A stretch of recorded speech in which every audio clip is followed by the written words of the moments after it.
Student, good morning. आइए आज हम लोग पढ़ते हैं। आज हम लोग देखेंगे फिजिकल प्रॉपर्टीज के अंतर्गत में आता है सारा चीज। हालांकि हम लोग कोई अलग से हेडिंग नहीं देंगे, उसी में करस्पॉन्डिंग देते चले जाएंगे हम लोग। आज हम लोग को पढ़ना है melting point, boiling point of D block element के बारे में। फिर पढ़ेंगे कि ऑक्सीडेशन स्टेट के बारे में पढ़ेंगे। फिर पढ़ेंगे कि वेरिएबल वैलेंसी क्यों शो करेगा। फिर हम लोग पढ़ेंगे कि ये आपका कलर्ड साल्ट क्यों बनाता है। कम से कम चार प्रॉपर्टीज को आज हम लोग एक्सप्लेन करेंगे, ठीक है ना। थोड़ा पीछे क्लास की अगर बात कर लूं तो पिछले क्लास में हम लोगों ने देखा था, क्लासिफिकेशन को देख लिया था, है ना। इसके बाद इलेक्ट्रॉनिक कॉन्फ़िगरेशन को देख लिया था, और इसके बाद हम लोगों ने मैग्नेटिक प्रॉपर्टीज देख लिया था कि डी ब्लॉक एलिमेंट किस तरह से अपना मैग्नेटिक प्रॉपर्टी शो करेगा और कितने मैग्नेटिक प्रॉपर्टीज को शो करता है, ठीक है। तो ये सारी चीजें हम लोगों ने मैग्नेटिक मोमेंट वगैरह सारा कैलकुलेट कर लिया था, हम लोगों ने इन सब सारी चीजों को देख लिया था, ठीक है ना। चलिए, एक टर्म आता है कि जैसे आप लोग पढ़े हुइएगा, जैसे कि मैंने बोला था मैग्नेटिक प्रॉपर्टीज में ही कि फेरोमैग्नेटिक जो सबस्टांसेस होते थे वो क्या करते थे कि जो मटेरियल जो होते थे, है ना, वो क्या करते थे कि किसी भी पार्टिकल को अपनी तरफ स्ट्रांगली अट्रैक्ट करते थे, वेरी स्ट्रांगली। पैरामैग्नेटिक होता था कि वो क्या करता था कि वीकली अट्रैक्ट करता था, जबकि फेरोमैग्नेटिक होते हैं क्या होता है, स्ट्रांगली अट्रैक्ट करता था। उसमें मैंने लिखवाया था एग्जांपल में फी को अनी, क्या था, आयरन, कोबाल्ट और निकेल। ये जो तीन चीजें हैं, मैंने सॉलिड स्टेट में भी लिखवाया होगा, 11th क्लास में भी पढ़ाया होगा ये सब चीजों को थोड़ा बहुत। तो ये कहता है कि ये जो होता है आयरन है, जो कोबाल्ट है, ये निकेल है, ये हमारा फेरोमैग्नेटिक सबस्टांसेस होते हैं। और फेरोमैग्नेटिक सबस्टांसेस होने का मतलब है कि इनमें अनपेयर्ड इलेक्ट्रॉन की संख्या क्या होती थी, बहुत ज्यादा होता था। तो ज्यादा अनपेयर्ड इलेक्ट्रॉन होगा तो मैग्नेटिक मोमेंट ज्यादा होता है और बहुत स्ट्रॉन्ग तरीके से उसको अट्रैक्ट करता है, इसलिए इसको बोला जाता है कि ये फेरोमैग्नेटिक हो जाता है। देखो, अनपेयर्ड इलेक्ट्रॉन है तो पैरामैग्नेटिक तो होगा, इसमें तो कोई डाउट नहीं है। एक भी अनपेयर्ड इलेक्ट्रॉन अगर हो जाए तो उसको हम लोग बोलेंगे कि वो पैरामैग्नेटिक है। लेकिन नंबर्स ऑफ अनपेयर्ड इलेक्ट्रॉन जितना ज्यादा बढ़ते जाएगा वो फेरोमैग्नेटिक बन जाता है, ठीक है ना। तो फेरोमैग्नेटिक होने के कारण आयरन को और कोबाल्ट को इस्तेमाल किया जाता है परमानेंट मैग्नेट बनाने के कारण। क्या होता है बाबू, परमानेंट मैग्नेट में मैंने बोला भी था कि फेरोमैग्नेटिज्म जो होता है वो परमानेंट मैग्नेटिक प्रॉपर्टीज होती है, जबकि पैरामैग्नेटिक जो प्रॉपर्टीज होता था वो टेम्पररी मैग्नेटिक प्रॉपर्टीज होता था। तो ये फेरोमैग्नेटिक जो सबस्टांसेस है, नोट करके लिख लेना यहाँ पर थोड़ा सा, है ना, नोट करके लिख लीजिएगा कि due to ferromagnetic nature of iron and cobalt, Fe and Co are used in making permanent magnet।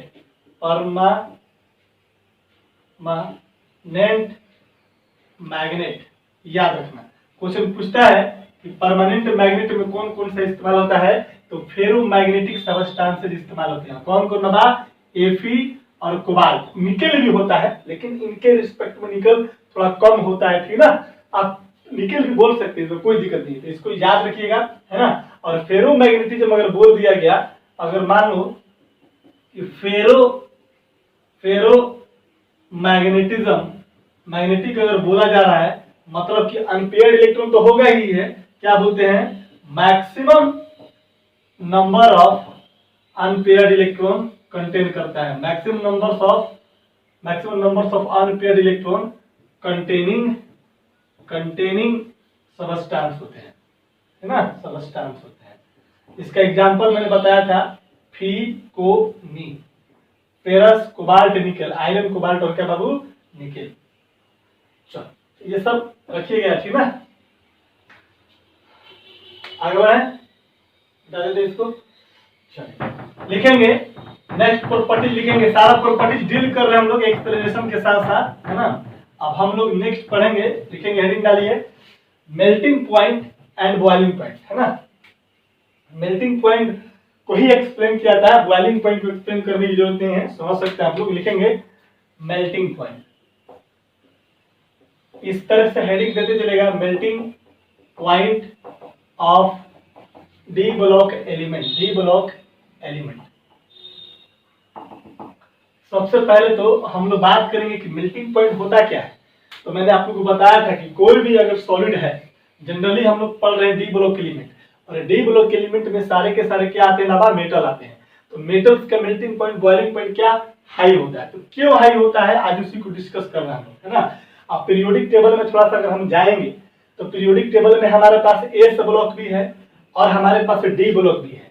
P block के केस में मेटल की संख्या नहीं के बराबर है, हर ग्रुप में शायद एक मेटल हो, है ना। लेकिन एस ब्लॉक में अल्कली मेटल है और अल्कलाइन अर्थ मेटल है, ये भी दोनों मेटल है। और डी ब्लॉक में क्या है बाबू, उसके बाद क्या आता है डी ब्लॉक, फिर उसके लास्ट में क्या आता है पी ब्लॉक होता है, फिर नीचे में क्या आता है एफ ब्लॉक होते हैं। तो डी ब्लॉक के एलिमेंट, एफ ब्लॉक के भी एलिमेंट क्या है मेटल है, और एस ब्लॉक के भी क्या है मेटल है। चूंकि एस ब्लॉक डी ब्लॉक एक ही पीरियड मेन पीरियोडिक टेबल के चार्ट में प्रेजेंट है, तो हम लोग जनरली डी ब्लॉक एलिमेंट का मेल्टिंग पॉइंट और बॉइलिंग पॉइंट कंपैरिजन करते हैं एस ब्लॉक मेटल के रिस्पेक्ट में, ठीक है ना। एस ब्लॉक के जो एलिमेंट है उनसे हम लोग क्या करते हैं कंपैरिजन करते हैं।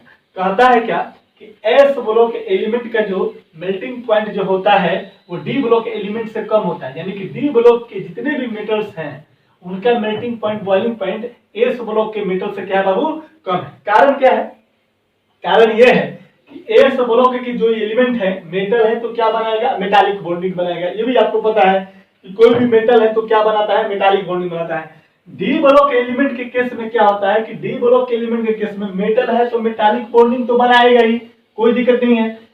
मेटल क्या करता है मेटालिक बॉन्ड बनाता है। अब मेटालिक बॉन्ड क्या होता है आपको पढ़े हुए, मेटल मेटल के बीच का बॉन्ड है ना। तो डी ब्लॉक के एलिमेंट है, मेटल्स इसमें पाए जाते हैं, मेटल्स पाए जाते हैं तो क्या बनाएंगे मेटालिक बॉन्ड बनाएंगे।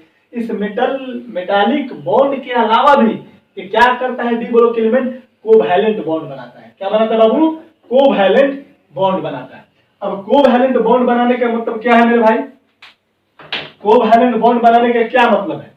कोवैलेंट बॉन्ड बनाने का मतलब यह है कि जब अनपेयर्ड इलेक्ट्रॉन उसके पास होना चाहिए, है ना। अब जैसे कि आपको पता है कि डी ब्लॉक एलिमेंट को देखा जाए तो डी ब्लॉक एलिमेंट में जो डी हमारा सबसेल होता है, डी सबसेल होता है उसके पास क्या होता है वैकेंट डी ऑर्बिटल्स होते हैं, पता है। और वैकेंट डी ऑर्बिटल होगा तो क्या करेगा बॉन्डिंग में पार्टिसिपेट करेगा, अपने ऑर्बिटल को फुलफिल करने के लिए क्या करेगा वो किसी न किसी के साथ क्या करेगा इलेक्ट्रॉन को शेयर करके और एक बॉन्ड बनाएगा। जब भी इलेक्ट्रॉन के शेयर करके बॉन्ड बनाएगा वैसे बॉन्ड को क्या बोलते हैं कोवैलेंट बॉन्ड बनते हैं। तो ये एक प्रकार का एडिशनल बॉन्ड पाया जाता है किसमें डी ब्लॉक एलिमेंट में। इसकी एक टेंडेंसी होती है कि ये मेटालिक बॉन्ड के अलावा भी एक बॉन्ड बनाएगा due to sharing of electron की वजह से, और दैट बॉन्ड इज कॉल्ड क्या कोवैलेंट बॉन्ड। और ये कोवैलेंट बॉन्ड इसलिए बनाता है डी ब्लॉक एलिमेंट क्योंकि उसके पास क्या चीज प्रेजेंट है डी सबसेल डी ऑर्बिटल क्या होता है बाबू वैकेंट होता है। जितना ज्यादा अनपेयर्ड इलेक्ट्रॉन होगा, जितने ज्यादा इनके ऑर्बिटल खाली रहेंगे उतना ज्यादा क्या करेगा ये बॉन्ड बनाएगा कोवैलेंट बॉन्ड। और जितना ज्यादा कोवैलेंट बॉन्ड बनेगा उतना ही उस बॉन्ड की स्ट्रेंथ बढ़ेगी, और बॉन्ड की जब स्ट्रेंथ बढ़ेगी तो उस बॉन्ड को तोड़ने के लिए आपको एनर्जी ज्यादा देना पड़ेगा, उसको हीट ज्यादा देना पड़ेगा, उसको मेल्ट करने के लिए आपको हीट ज्यादा देना पड़ेगा। दैट्स व्हाई हम कह सकते हैं कि उसकी मेल्टिंग पॉइंट क्या होगी ज्यादा हो जाएगी। आई बात समझ में, कोई दिक्कत नहीं है। तो लिख लेंगे हम लोग, क्या हम लोग लिखेंगे जनरली जो होते हैं, लिखिए क्वेश्चन पूछेगा। सबसे पहला क्वेश्चन पॉइंट नंबर लिखेंगे यहाँ पर कि the melting point and boiling point of D block element is very high, very high. क्या होता है लिखेंगे it is due to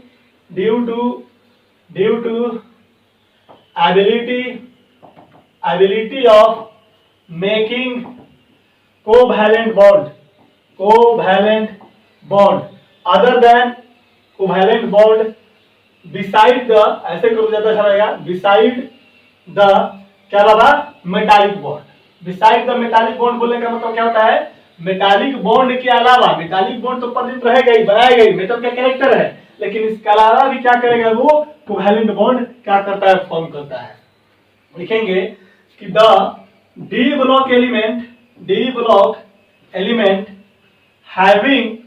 having vacant d orbital D orbital, है ना, या ऑब्लिक देकर लिखा है ना कि incomplete incomplete incomplete incomplete field field D orbital, field D orbital. D orbital क्या होता है? इनकम्प्लीट फील्ड होता है, जिसको हम लोग पार्शियल फील्ड बोलते हैं, है ना।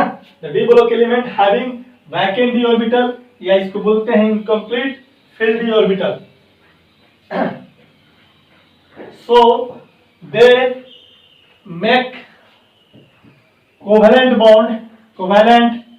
bond by the other element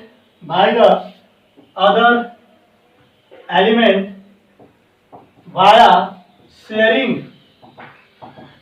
electron, है ना। और शेयरिंग कौन से इलेक्ट्रॉन बाबू? पेयर्ड इलेक्ट्रॉन नहीं, शेयरिंग अनपेयर्ड इलेक्ट्रॉन कर दूं तो ज्यादा बेटर रहेगा, अनपेयर्ड इलेक्ट्रॉन। इसका मतलब यह हो गया कि जितना ज्यादा अनपेयर्ड इलेक्ट्रॉन होगा उतना ज्यादा कोवैलेंट बॉन्ड बनाएगा। हमने पढ़ा है केमिकल बॉन्डिंग में भाई कि बॉन्ड बनाने के लिए क्या होना चाहिए? ऑर्बिटल खाली होने चाहिए। याद कीजिए, हम लोग VSEPR से भी पढ़े थे, है ना। उसमें क्या होता है? अनपेयर्ड इलेक्ट्रॉन क्या होता है? जो रहता है वही हमारा क्या करता है? ओवरलैपिंग में हेल्प करता है। यानी कि अनपेयर्ड इलेक्ट्रॉन जितना रहेगा उतना ज्यादा ओवरलैपिंग करेगा, उतना ज्यादा कोवैलेंट बॉन्ड का फॉर्मेशन करेगा। और आपको पता है कि डी ब्लॉक एलिमेंट के पास अगर वैकेंट डी ऑर्बिटल है या इनकम्प्लीट फील्ड ऑर्बिटल है तो कहीं ना कहीं उसके पास अनपेयर्ड इलेक्ट्रॉन है, और वो अनपेयर्ड इलेक्ट्रॉन क्या करता है? किसी के साथ शेयर करके कोवैलेंट बॉन्ड बना लेगा। अब मान लो कि समझो ऐसे बात को कि मान लो कि ये है और बी है, और इनके बीच में अगर एक ही अनपेयर्ड इलेक्ट्रॉन है तो क्या करेगा? एक बॉन्ड बनाएगा, शेयर करेगा। अगर दो अनपेयर्ड इलेक्ट्रॉन है तो दो बॉन्ड बनाएगा, अगर तीन है तो तीन बनाएगा। तो मैं आपसे पूछूंगा कि ये बॉन्ड मजबूत है या ये बॉन्ड मजबूत है या ये बॉन्ड मजबूत है? आप बोलोगे सर जितना ज्यादा कोवैलेंट बॉन्ड रहेगा उतना ज्यादा बॉन्ड स्ट्रेंथ उसकी ज्यादा होगी, और जितना ज्यादा बॉन्ड स्ट्रेंथ होगा इस बॉन्ड को तोड़ने के लिए आपको एनर्जी की ज्यादा जरूरत पड़ेगी। जितना ज्यादा एनर्जी क्या मतलब? हीट एनर्जी देना पड़ेंगे। किसी भी चीज को मेल्ट करने के लिए क्या देना पड़ता है? हीट देना पड़ता है। तो यो heat is a form of energy, और इसको हीट दोगे कितना? जितना इस पर बॉन्ड है, जितना नंबर्स ऑफ बॉन्ड है। ये नंबर्स ऑफ बॉन्ड जो बना वो किस आधार पर? नंबर्स ऑफ अनपेयर्ड इलेक्ट्रॉन की वजह से।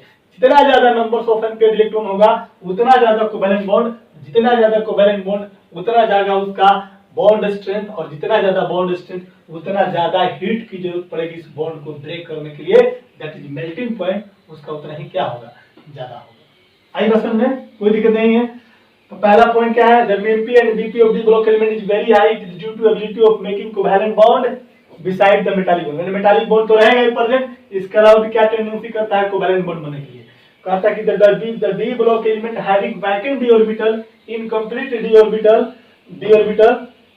incomplete filled d orbital, so they make covalent bond by other element via sharing of क्या है बाबू? Unpaired electron. दैट इज कह सकते हैं, दैट इज हम लोग कह सकते हैं क्या कि the melting point of D block element depend upon the number of covalent bond and the formation of covalent bond depend upon number of unpaired electron। जितना ज्यादा अनपेयर्ड इलेक्ट्रॉन होगा उतना ज्यादा कोवैलेंट बॉन्ड बनाएगा, और जितना ज्यादा कोवैलेंट बॉन्ड बनाएगा उतना ज्यादा मेल्टिंग पॉइंट और बॉइलिंग पॉइंट क्या होगी? ज्यादा होगी। नोट करो, हो गया? कोई दिक्कत नहीं है। चलो इसी में लिखेंगे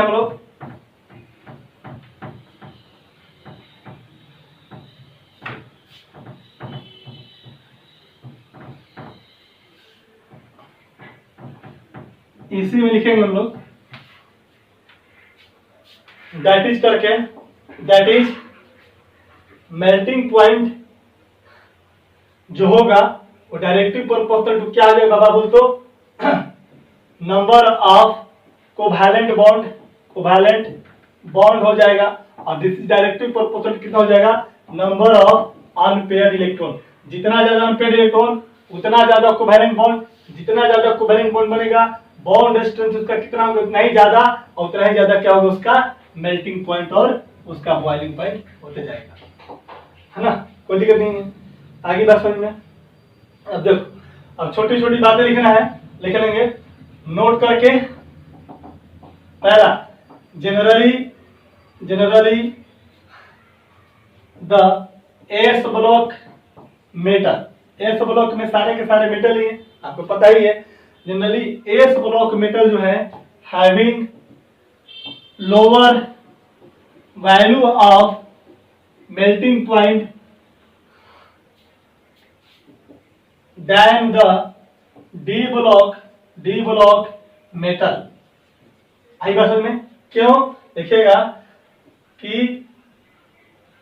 it is due to S block element form only कौन सा मेटालिक बॉन्ड, मेटल है तो मेटल के साथ क्या करेगा, मेटालिक बॉन्ड बनाएगा, और वही नॉन मेटल के साथ जुड़ेगा, जैसे कि सोडियम है और क्लोरीन के साथ बॉन्ड बनाएगा, तो ये Na प्लस Cl माइनस के बीच में कौन सा बॉन्ड बनेगा, आयनिक बॉन्ड बनेगा। लेकिन मैं बोलूंगा अगर सोडियम है और अगर मान लो कि पोटेशियम के साथ बॉन्ड बनाएगा तो मेटल ये भी है और ये भी क्या आपका मेटल है, तो मेटल के बीच में बॉन्ड बनेगा, दैट इज कॉल्ड क्या, मेटालिक बॉन्ड। तो यहाँ पर जो होता है क्या होता है कि it is due to S block element जो होगा फॉर्म ओनली मेटालिक बॉन्ड, जबकि डी ब्लॉक एलिमेंट फॉर्म क्या बाबा, metallic as well as covalent. और कोवैलेंट बॉन्ड क्यों बनेगा, वैकेंट डी ऑर्बिटल की वजह से, अनपेयर्ड इलेक्ट्रॉन है इसकी वजह से। अब जितना ज्यादा अनपेयर्ड इलेक्ट्रॉन उतना ज्यादा नंबर्स ऑफ कोवैलेंट बॉन्ड, और जितना ज्यादा कोवैलेंट बॉन्ड बनेगा उतना ज्यादा उसका मेल्टिंग पॉइंट होगा। क्लियर है? नोट करो। नोट नंबर 1 क्लियर है, कोई दिक्कत नहीं है। नोट नंबर 2 देखिए,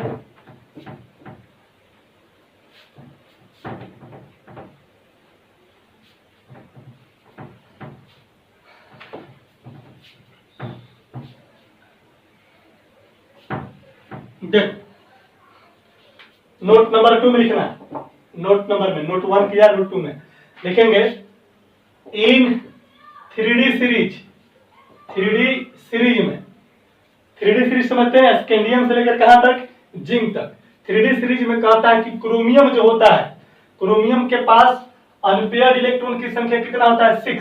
पिछले क्लास में मैंने बताया था कि क्रोमियम का 3D 5 और 4s कितना 1 होता है, आउटर मोस्ट इलेक्ट्रॉनिक कॉन्फ़िगरेशन। इधर आर्गन होता है तो नोबेल गैस होता है, तो नोबेल गैस की बातें अलग है, उसको तो काम करना नहीं है। तो ये हमारा होता है, तो total numbers of unpaired D में कितना 5, आईएस में कितना होता है 5 और एक कितने 6। तो मैक्सिमम जो अनपेयर्ड इलेक्ट्रॉन होंगे कितना बाबा, क्रोमियम में +6, यानी कि इसके पास सबसे ज्यादा अनपेयर्ड इलेक्ट्रॉन है, और सबसे ज्यादा अनपेयर्ड इलेक्ट्रॉन होने की वजह से क्रोमियम में ये क्या करता है,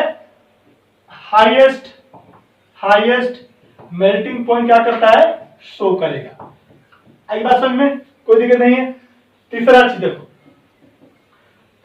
इसके आगे ओवरऑल डी ब्लॉक एलिमेंट में याद रखना, टंगस्टन जो होता है W, टंगस्टन जो होता है क्या बाबू, टंगस्टन है ना, ये क्या करता है, हाईएस्ट मेल्टिंग पॉइंट शो करेगा। कितना बाबू, लगभग जो है ये आपको 3800 डिग्री सेल्सियस के आसपास, माने एक्यूरेट डाटा नहीं है, इसके आसपास का डाटा है। कहीं हो सकता है कहीं पे 36 हो, कहीं पे 38 हो, कहीं पे 40 हो, इस तरह का टेम्परेचर दिया रहता है, ठीक ना।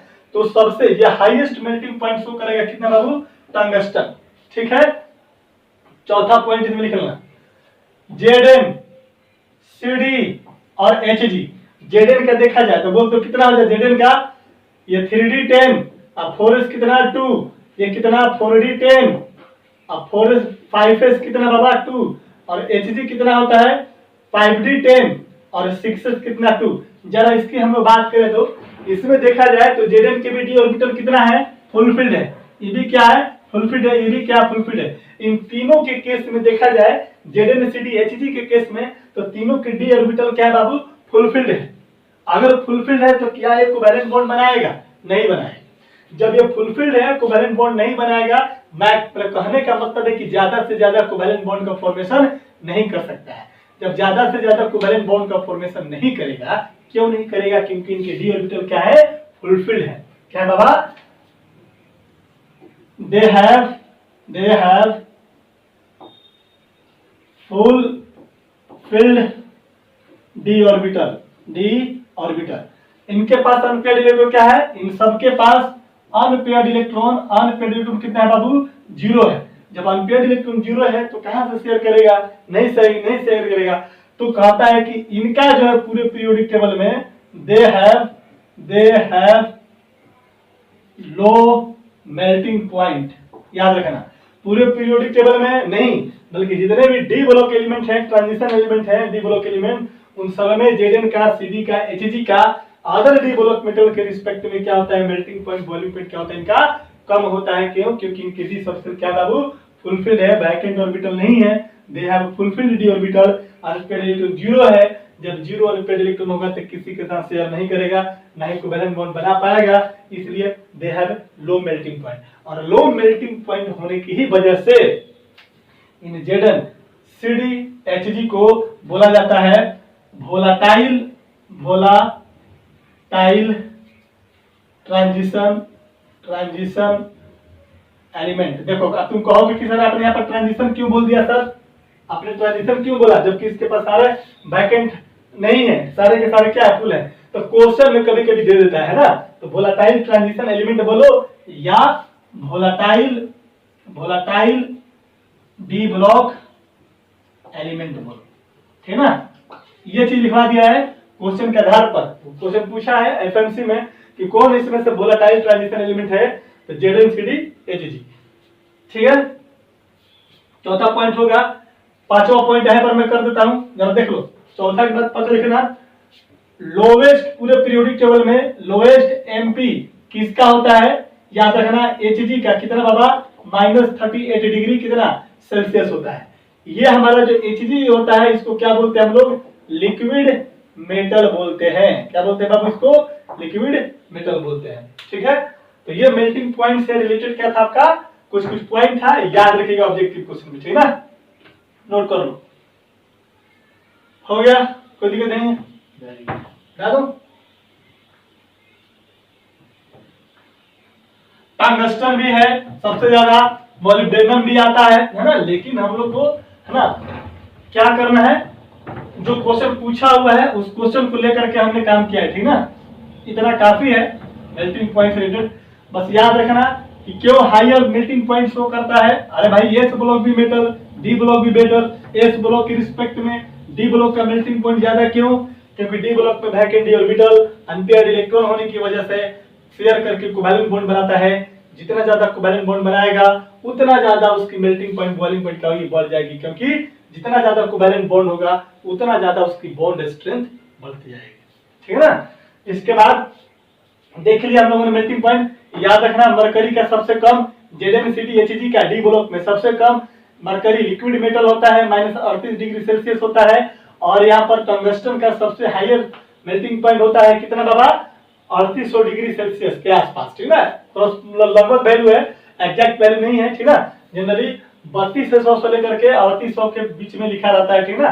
तो लगभग उसको मानकर चलना है उतना ही, ठीक ना? चलो बता दो इसको। तो मेल्टिंग पॉइंट देख लिया। नेक्स्ट प्रॉपर्टीज की तरफ बढ़ते हैं हम लोग। नेक्स्ट प्रॉपर्टी लिखिए, ऑक्सीडेशन स्टेट। ऑक्सीडेशन स्टेट, सब जितना भी सब पॉइंट है याद रखना। Oxidation state of D block element क्या लिखवाया था जनरल प्रॉपर्टी में?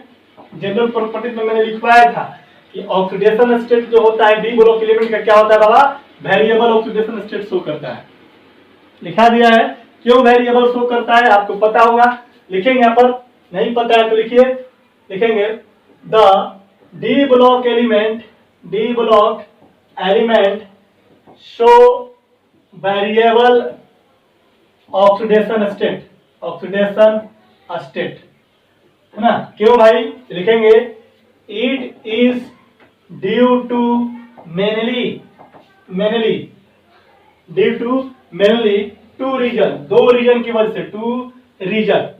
क्यों दो रीजन होता है बाबा? एक रीजन में लिखिएगा, पहला रीजन कि due to presence of vacant D orbital. देखो एक बात मैं बता देता हूं, जितना भी प्रॉपर्टीज है ना, 10-12 प्रॉपर्टीज मैंने बताया था डी ब्लॉक का, सारे प्रॉपर्टीज में माने कि 99% प्रॉपर्टीज जो होता है डी ब्लॉक का, वो इसलिए उनकी प्रॉपर्टीज डिफर करती है या वेरिएबल होता है। उसके पीछे कोई भी रीजन पूछेगा तो बोलना due to presence of vacant D orbital. कहीं पर दिमाग काम नहीं कर रहा, एक लाइन याद रखना, presence of vacant D orbital, है ना। डी ब्लॉक एलिमेंट का मेल्टिंग पॉइंट बॉइलिंग पॉइंट ज्यादा क्यों होता है? क्योंकि वैकेंट डी ऑर्बिटल होता है, इसकी वजह से क्या करता है, पेड इलेक्ट्रॉन होगा। अरे वैकेंट का मतलब पार्शियल फील्ड, फुलफिल्ड नहीं। अगर फुलफिल्ड नहीं है तो कहीं ना कहीं अनपेयर्ड तो होगा।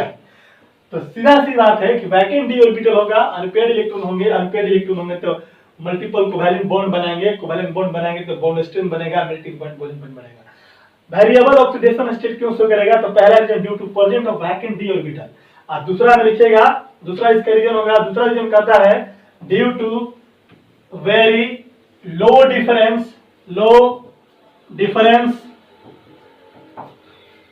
इन energy level of n-1 d subshell and ns subshell. n-1 d orbital and ns orbital, यानी कि n-1 d ऑर्बिटल और ns ऑर्बिटल के एनर्जी जो लेवल होता है, मैंने बोला था कि एनर्जी लेवल किसका होता है, इसका सबसे कम होता है, और इसके रिस्पेक्ट में क्या होता है, इसका ज्यादा होता है। तो इन दोनों के बीच का जो एनर्जी लेवल का जो डिफरेंस होगा ना, due to very low difference होता है इन एनर्जी लेवल ऑफ क्या, n-d एंड ns ऑर्बिटल का। इस वजह से क्या होता है, इलेक्ट्रॉन क्या करता है, इधर से इधर ट्रांसफर होते रहता है और वेरिएबल ऑक्सीडेशन स्टेट शो करता है, ठीक है ना। देखेंगे कैसे होता है, सारा देखेंगे हम लोग, टेंशन नहीं है।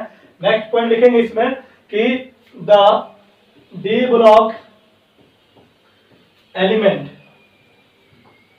का ऑक्सीडेशन स्टेट जो होता है, ऑक्सीडेशन स्टेट जो होगा, ये दो प्रकार का, एक होता है आपका मिनिमम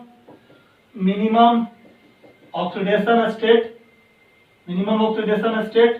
और एक होता है मैक्सिमम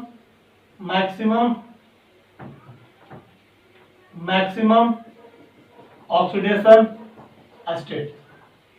नोट करो जल्दी से, हमेशा मिनिमम की बात होगी, मैक्सिमम की बात होगी। मिनिमम कितना होता है, मैक्सिमम कितना होता है, ये भी देख लेंगे, ठीक है ना। आगे बढ़े।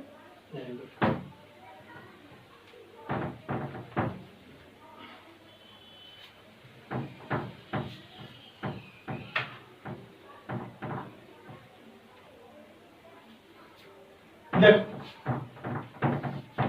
हमने देखा अभी ऑक्सीडेशन स्टेट हमने देखा क्या, एक होता है, हमने बताया अभी, एक हमारा था मिनिमम ऑक्सीडेशन स्टेट। ये जो शो करेगा किसके द्वारा, इलेक्ट्रॉन ऑफ ns ऑर्बिटल, याद रखिएगा, इलेक्ट्रॉन ऑफ ns ऑर्बिटल। और मैक्सिमम जो ऑक्सीडेशन स्टेट होगा वो किसके द्वारा, ड्यू टू, यहां पर लिखो, यहां पर electron of ns plus n-1 d electron की वजह से, याद रखना। अगर कोई बोलेगा डी ब्लॉक का कोई एलिमेंट दे दिया है, बोलेगा कि वो मिनिमम ऑक्सीडेशन स्टेट कितना शो करेगा और मैक्सिमम ऑक्सीडेशन स्टेट कितना शो करेगा, ये चीजें यहां पर स्टार देकर के लिखना है कि the oxidation state of n-1 D electron जो होगा, यानी कि the oxidation state of n-d electron नहीं बल्कि n-1 d ऑर्बिटल कर दीजिए, ऑर्बिटल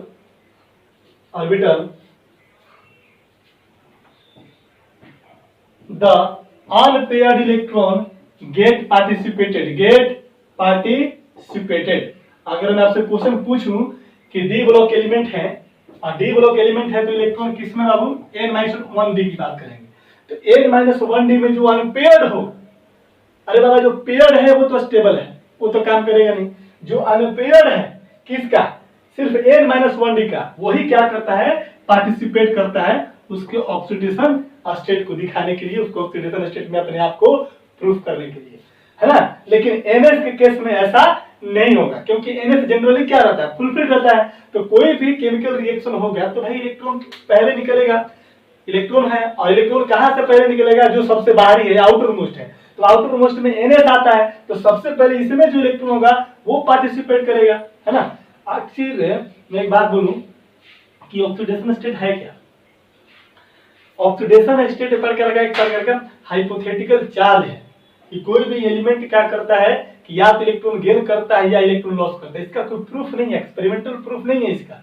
ये बात 100% सही नहीं है, ऑक्सीडेशन स्टेट 100% ट्रू नहीं है ना। एक हाइपोथेटिकल चीज है कि भाई कोई एलिमेंट है, इलेक्ट्रॉन अगर लॉस करता है तो उस पर पास चार्ज डेवलप होता है, वही चार्ज को हम लोग उसका ऑक्सीडेशन स्टेट बोलते हैं।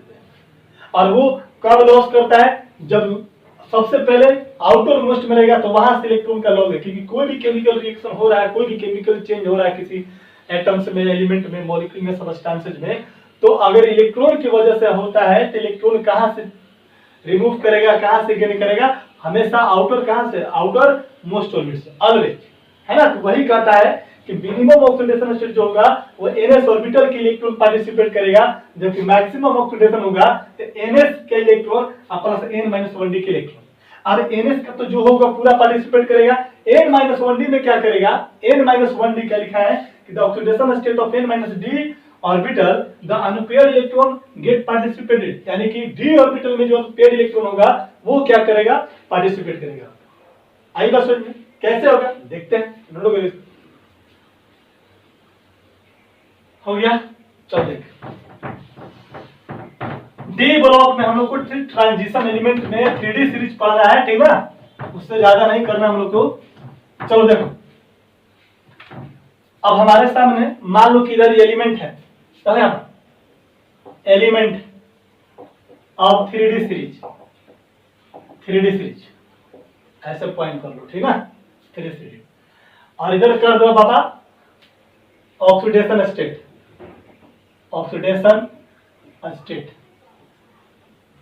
देखो क्या पहले हम बात करते हैं स्कैंडियम की, यहां से लिखता हूं, ठीक ना, स्कैंडियम की इलेक्ट्रॉनिक कॉन्फ़िगरेशन का तुमको पता है, आर्गन होता है और 3D कितना 1 और 4s कितना 2। और यहाँ पर ऑक्सीडेशन स्टेट देख तो मिनिमम ऑक्सीडेशन स्टेट कितना शो करेगा, इलेक्ट्रॉन पहले सबसे पहले कहां से लॉस करेगा, यहां से लॉस करेगा कि यहां से, बोलोगे कि सर यहां से करेगा। इलेक्ट्रॉन यहाँ पर कौन है, NS में कौन, NS ऑर्बिटल में कौन इलेक्ट्रॉन, 2। तो मिनिमम कितना हो गया +2, मैक्सिमम कितना करेगा n-1d प्लस NS, यानी 2 + 1 कितना 3।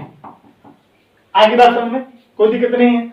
यानी कि कह सकते हैं कि स्कैंडियम जो है +2 ऑक्सीडेशन स्टेट शो करेगा और +3 ऑक्सीडेशन स्टेट शो करेगा। आगे बात में, स्कैंडियम का मिनिमम ऑक्सीडेशन स्टेट कितना +2, मैक्सिमम कितना +3। Minimum oxidation state NS orbital के इलेक्ट्रॉन पार्टिसिपेट करेगा, जबकि मैक्सिमम ऑक्सीडेशन स्टेट में NS प्लस n-d ऑर्बिटल के इलेक्ट्रॉन, और d में भी कौन सा, अनपेयर्ड इलेक्ट्रॉन, फुलफिल्ड जो पेयर्ड होता है वो नहीं करेगा। क्लियर है, हो गया। यहाँ पर अब यहाँ पर एक एक्सेप्शन है, मैं आपको बता देना चाहता हूं, यहीं पर लिख लो या नोट करके लिखवा दूंगा। स्कैंडियम जो होता है +3 ऑक्सीडेशन स्टेट में सबसे ज्यादा स्टेबल होता है, इसलिए स्कैंडियम कभी भी +2 ऑक्सीडेशन स्टेट शो नहीं करता है। जब भी ऑक्सीडेशन स्टेट शो करेगा तो ये क्या करता है +3। इसीलिए कहा गया है कि वो कौन सा ऐसा डी ब्लॉक का एलिमेंट है जो फिक्स ऑक्सीडेशन स्टेट शो करेगा। डी ब्लॉक एलिमेंट कौन सा है जो फिक्स ऑक्सीडेशन स्टेट शो करेगा, दैट इज कॉल्ड स्कैंडियम। अभी हम लोगों ने पढ़ा था कि डी ब्लॉक्स के एलिमेंट जो होते हैं वो वेरिएबल ऑक्सीडेशन स्टेट शो करते हैं। डी ब्लॉक के element variable oxidation state show करेगा, लेकिन उस डी ब्लॉक में कौन ऐसा एलिमेंट है जो फिक्स ऑक्सीडेशन स्टेट शो करेगा, दैट इज कॉल्ड स्कैंडियम। और वो कितना +3 ऑक्सीडेशन स्टेट शो करेगा। फिक्स है, +2 शो नहीं करेगा। दिखाने के लिए आप बोल सकते हैं कि +2 मिनिमम, +3 क्या मैक्सिमम। तो स्कैंडियम का कोई भी ऐसा कंपाउंड आपको नहीं मिलेगा जो +2 ऑक्सीडेशन स्टेट में आएगा, जब भी होगा +3 ऑक्सीडेशन स्टेट में। इसीलिए बोला जाता है कि स्कैंडियम +3 ऑक्सीडेशन स्टेट में क्या है, स्टेबल है, और इसकी क्या है, फिक्स होता है। बल्कि लिख लो, यहीं पर मैं बता देता हूं, कोई दिक्कत नहीं, यहीं पर लिख लो कि scandium is only developed element which show fixed oxidation state, fixed oxidation state,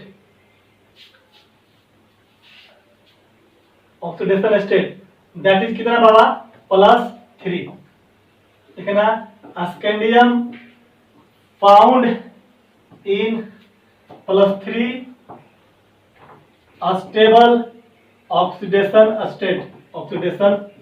याद रखना, कोई तरह से क्वेश्चन पूछेगा कि स्कैंडियम का ऑक्सीडेशन स्टेट बताओ कितना कितना होता है, तो बोलना कि सिर्फ +3 होता है। क्यों? क्योंकि इसी में स्टेबल माना जाता है। कोई बोलेगा कि +2 होगा तो गलत है, होता है +2, लेकिन ये एग्जिस्ट नहीं करता। आई बात समझ में? तो सिर्फ एक स्कैंडियम जो है, जो +3 ऑक्सीडेशन स्टेट जिसको फिक्स रहता है। आई बात समझ में? चलो, स्कैंडियम हो गया। टिटानियम देखो, टिटानियम का एटॉमिक नंबर कितना है, 21 था। ये कितना था टिटानियम का, 22। देख तो इलेक्ट्रॉनिक कन्फिगरेशन करेंगे तो कितना आ जाएगा बता दो। आप आर्गन बार बार नहीं लिखेंगे, सीधा ये लिखेंगे, ठीक ना। तो 3d2 और 4s कितना 2 हो जाएगा। अब देखो, तो इसको यहाँ पर दिखाते हैं ऑक्सीडेशन स्टेट वाले कॉलम में। देख तो मिनिमम कितना, पहले यहाँ से इलेक्ट्रॉन निकालो, कितना 2, तो यहाँ पर +2। अब लड़का बोलेगा कि सर s ऑर्बिटल में पेयर्ड इलेक्ट्रॉन है, आपने बोला था कि अनपेयर्ड इलेक्ट्रॉन पहले पार्टिसिपेट करेगा। अरे भाई, ये आउटर मोस्ट है, क्या है, आउटर मोस्ट ऑर्बिट में था। आउटर मोस्ट में जितना भी रहेगा, चाहे पेयर रहे चाहे अनपेयर्ड रहे, वो सारे पार्टिसिपेट करेंगे। ऐसा नहीं कि यहाँ से एक इलेक्ट्रॉन निकल जाएगा, एक रह जाएगा यहीं पर, तब जाकर के यहाँ पर आएगा, ऐसा नहीं है। पहले जितना इसमें है, पहले यहाँ के काम करेगा, तब इधर अंदर की तरफ आएगा, ठीक है। तो मिनिमम कितना, +2 ऑक्सीडेशन स्टेट हो गया, और +2। अब डी में कितना है, अब इसका डी का तुम कॉन्फ़िगरेशन तुम बनाओगे इस तरह से D5 और कोवैलेंट 2 1 2। तो देख तो 2 है। अब डी में से अगर एक इलेक्ट्रॉन निकालेंगे तो 2 में 1 जोड़ेंगे तो कितना हो सकता है, +3 हो सकता है। मैक्सिमम, ये मिनिमम, मैक्सिमम कितना, Ns + N-1d। क्लियर है। तो यहां से जाएंगे तो अगर यहाँ पर 2 है, इसमें से अगर एक इलेक्ट्रॉन को बाहर निकालेंगे तो 2 में 1 जोड़ेंगे तो कितना, 3। फिर यहाँ से एक इलेक्ट्रॉन और निकालेंगे तो कितना हो सकता है, +4। यानी कि टिटानियम जो है मिनिमम कितना, +2 और मैक्सिमम कितना, +4 ऑक्सीडेशन स्टेट शो करेगा। आई बात समझ में, कोई दिक्कत है? टिटानियम क्या है, मिनिमम कितना बाबा 2 और मैक्सिमम कितना, 2 में 1 जोड़ेंगे तो 3, फिर 1 जोड़ेंगे तो 4। तो मिनिमम कितना, +2 और मैक्सिमम कितना, +4। यानी कि यहाँ से 2 से लेकर के 4 तक टिटानियम अपना ऑक्सीडेशन स्टेट शो कर सकता है। कौन कौन, +2 +3 +1। तो क्या ये फिक्स्ड है क्या, नहीं, ये वेरिएबल है। क्यों वेरिएबल है भाई, क्योंकि इसका N-1d और Ns का दोनों का एनर्जी लेवल क्या है, एनर्जी लेवल का जो डिफरेंस है वो क्या है बाबू, काफी लो है। और इस लो डिफरेंस की वजह से ये क्या करता है, वेरिएबल ऑक्सीडेशन स्टेट शो करता है। क्लियर है, कोई दिक्कत नहीं। चलो, टिटानियम हो गया। वेनेडियम देखो तो 23 होता है। 3d3 4s2 कितना हो जाएगा, बोलने की जरूरत नहीं है, 2 + 2 शो करेगा। एक इधर से जोड़ेंगे तो +3, फिर +4, फिर प्लस कितना 5। क्रोमियम है क्रोमियम का कितना 3d5 कितना 4s1। देख तो ये कितना मिनिमम कितना शो करेगा, +1 करेगा। इसमें कोवैलेंट 1, यहाँ पर कितना हो जाएगा, +1। फिर इसमें से तो डी सबसेल में D5 कॉन्फ़िगरेशन में अनपेयर्ड इलेक्ट्रॉन कितना 5, तो पांचों पार्टिसिपेट करेगा सिंगल सिंगल। मैंने बोला भी था कि अनपेयर्ड पार्टिसिपेट करेगा, लिखवाया भी था मैंने। तो कितना हो जाएगा, +1 +2 +3 +4 +5 और कितना +6। इतने सारे क्या कर सकता है, शो करेगा। अब पूरे 3D सीरीज में ही नहीं, बल्कि जितने भी हमारे पास है D block 3D 4D 5D, मात्र क्रोमियम ही एक ऐसा एलिमेंट है जो +1 ऑक्सीडेशन स्टेट भी शो करेगा। बाकी कोई +1 ऑक्सीडेशन स्टेट शो नहीं कर रहा है, ठीक ना, लिखवा दूंगा, टेंशन लेने की जरूरत नहीं है। हो गया 3d5 कितना 4:2। अब देखो 24 था, अब तो क्रोमियम के बाद क्या बाबू Mn है, जरा देख तो 3d कितना 5 और 4s कितना 2, देखा यहाँ पर कितना मिनिमम कितना +2 और 5 इसमें से जोड़ते जाएंगे एक एक में कितना होगा +2 +3 +4 +5 +6 प्लस कितना 7 हो जाएगा, कोई दिक्कत नहीं है। मैग्नीज है पूरे 3D सीरीज में मैग्नीज क्या होता है, सबसे ज्यादा ऑक्सीडेशन स्टेट शो करता है कितना +7 का, नोट करो यहाँ तक, है ना, फिर आगे की कहानी बढ़ाते हैं। हो गया, कोई दिक्कत नहीं यहाँ तक, इसी में तुम लोग अपना कंटिन्यू करते जाना, है ना।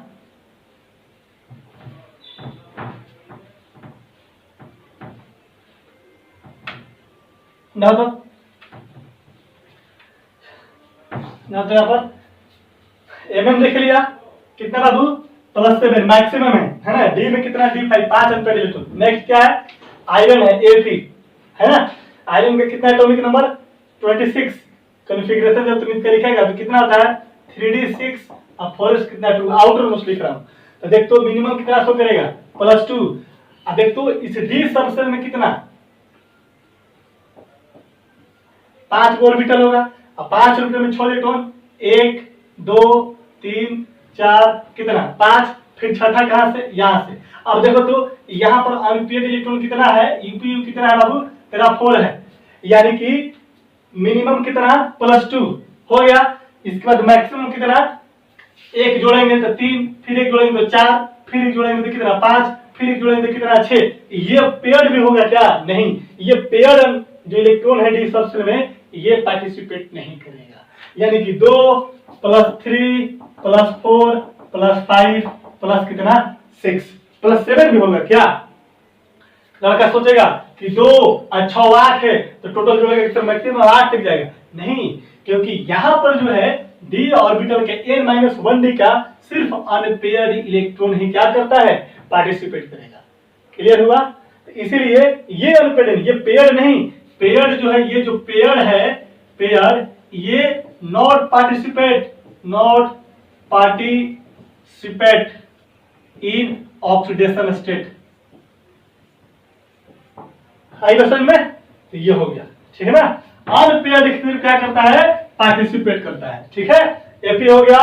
कोबाल्ट की बात कर लें तो कोबाल्ट का कितना 26 27 कितना हो जाएगा 3d7 4s कितना 2, इसका देखो तो +2 +3 +4 और प्लस कितना 5। देखो इसके डी ऑर्बिटल में कितना है d7 में अनपेयर्ड इलेक्ट्रॉन कितना, डायरेक्ट लिख दूं, डायग्राम बनाने की जरूरत नहीं, आप लोग बना चुके होंगे।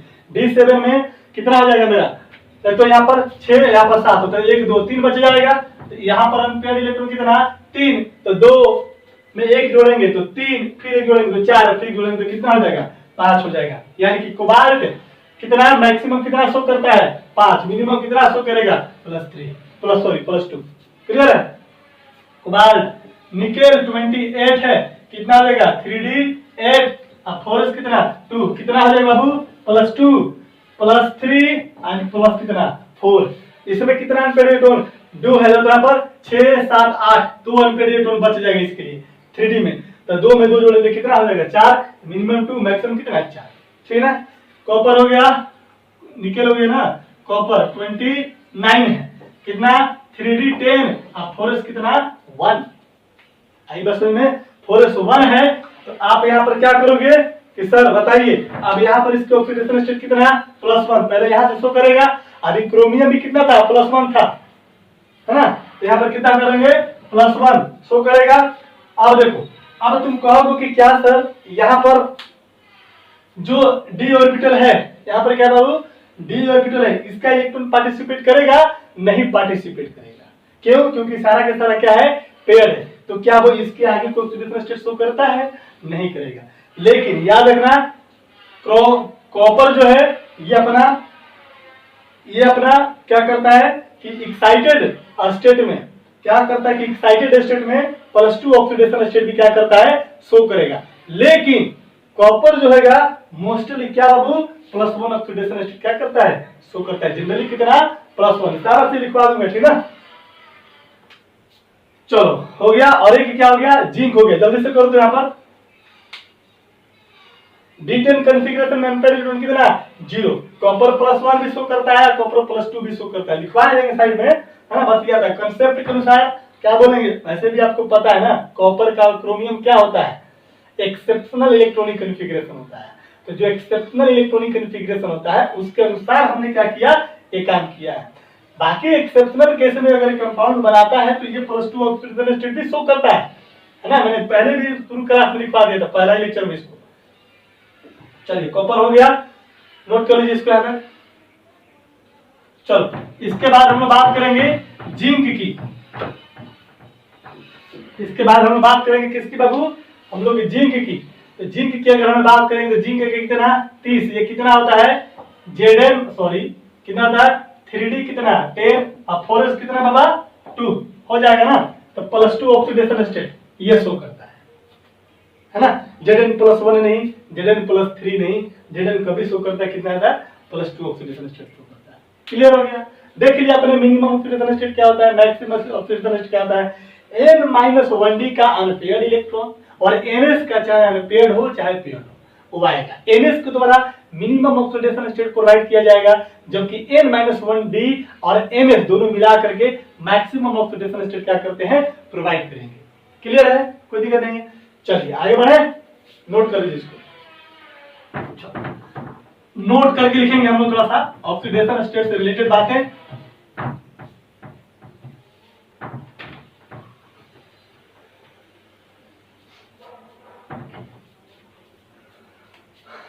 देखो नोट करके लिखो।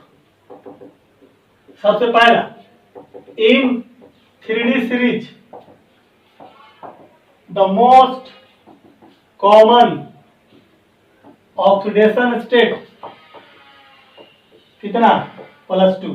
जरा देख लीजिए अभी लिखवा है जितना स्कैंडियम से लेकर के जिंक तक, देखिए हर में +2 आ रहा है। एक आता है कॉपर में या क्रोमियम में +1 आता है, बाकी सबके लिए +2 सब में है। तो इसीलिए कहा जाता है कि 3D सीरीज या फर्स्ट ट्रांजिशन सीरीज के जो भी एलिमेंट है उसके मोस्ट कॉमन ऑक्सीडेशन स्टेट कितना रहा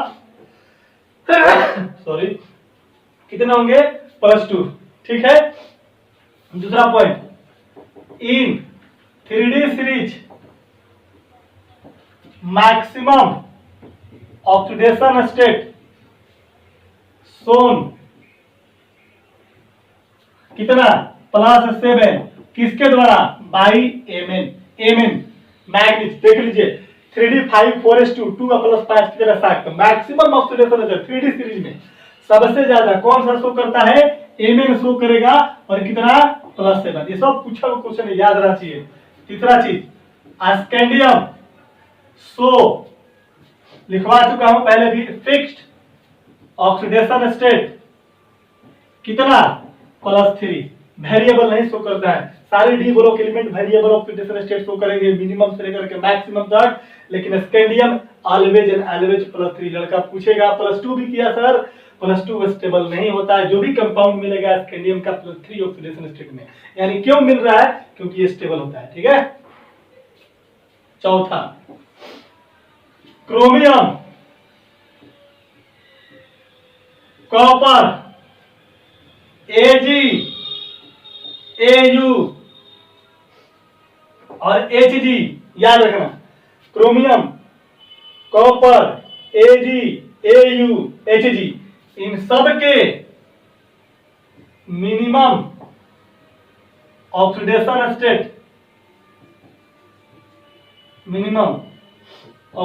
स्टेट कितना +1। बिहार बोर्ड में पूछ चुका है कि गोल्ड का ऑक्सीडेशन स्टेट कितना होता है, +1। कुछ नहीं जानते हैं तो जिसमें वो स्टेबल माना जाता है उसका लिए जाता है कितना ऑक्सीडेशन स्टेट कितना, बोल +1। पूछ चुका है बिहार बोर्ड। आई बात में 18 या 17 का क्वेश्चन है। गोल्ड कितना +1, ठीक ना। तो याद रखने सब जितना भी पॉइंट है सब याद करने वाला है। 4 पॉइंट हो गया। 5वां पॉइंट देखो ऑस्मियम, यहां पर लिखो ना इन होल पीटी। अब डी ब्लॉक एलिमेंट की सिर्फ बात नहीं रहेगी, पूरे पीरियोडिक टेबल की बात हो रही है। In whole PT, whole periodic table, PT stand for periodic table, पहले 3 नंबर पढ़ लेना, ठीक ना। In whole periodic table the maximum oxidation state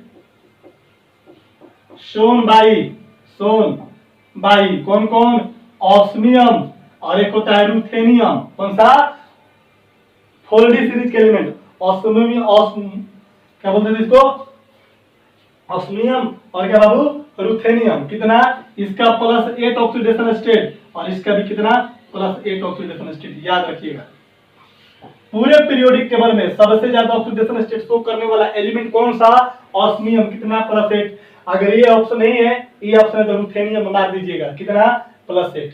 clear है।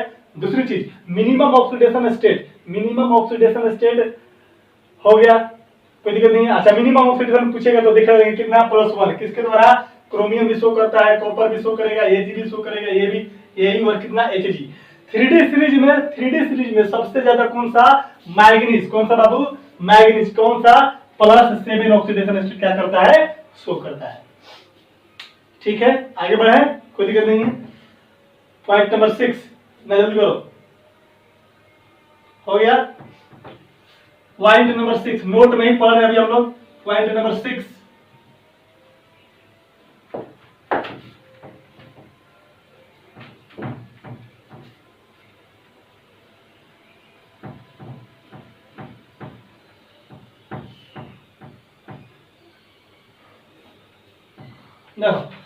पॉइंट नंबर लिखिएगा 6, पॉइंट नंबर 6 लिखिएगा।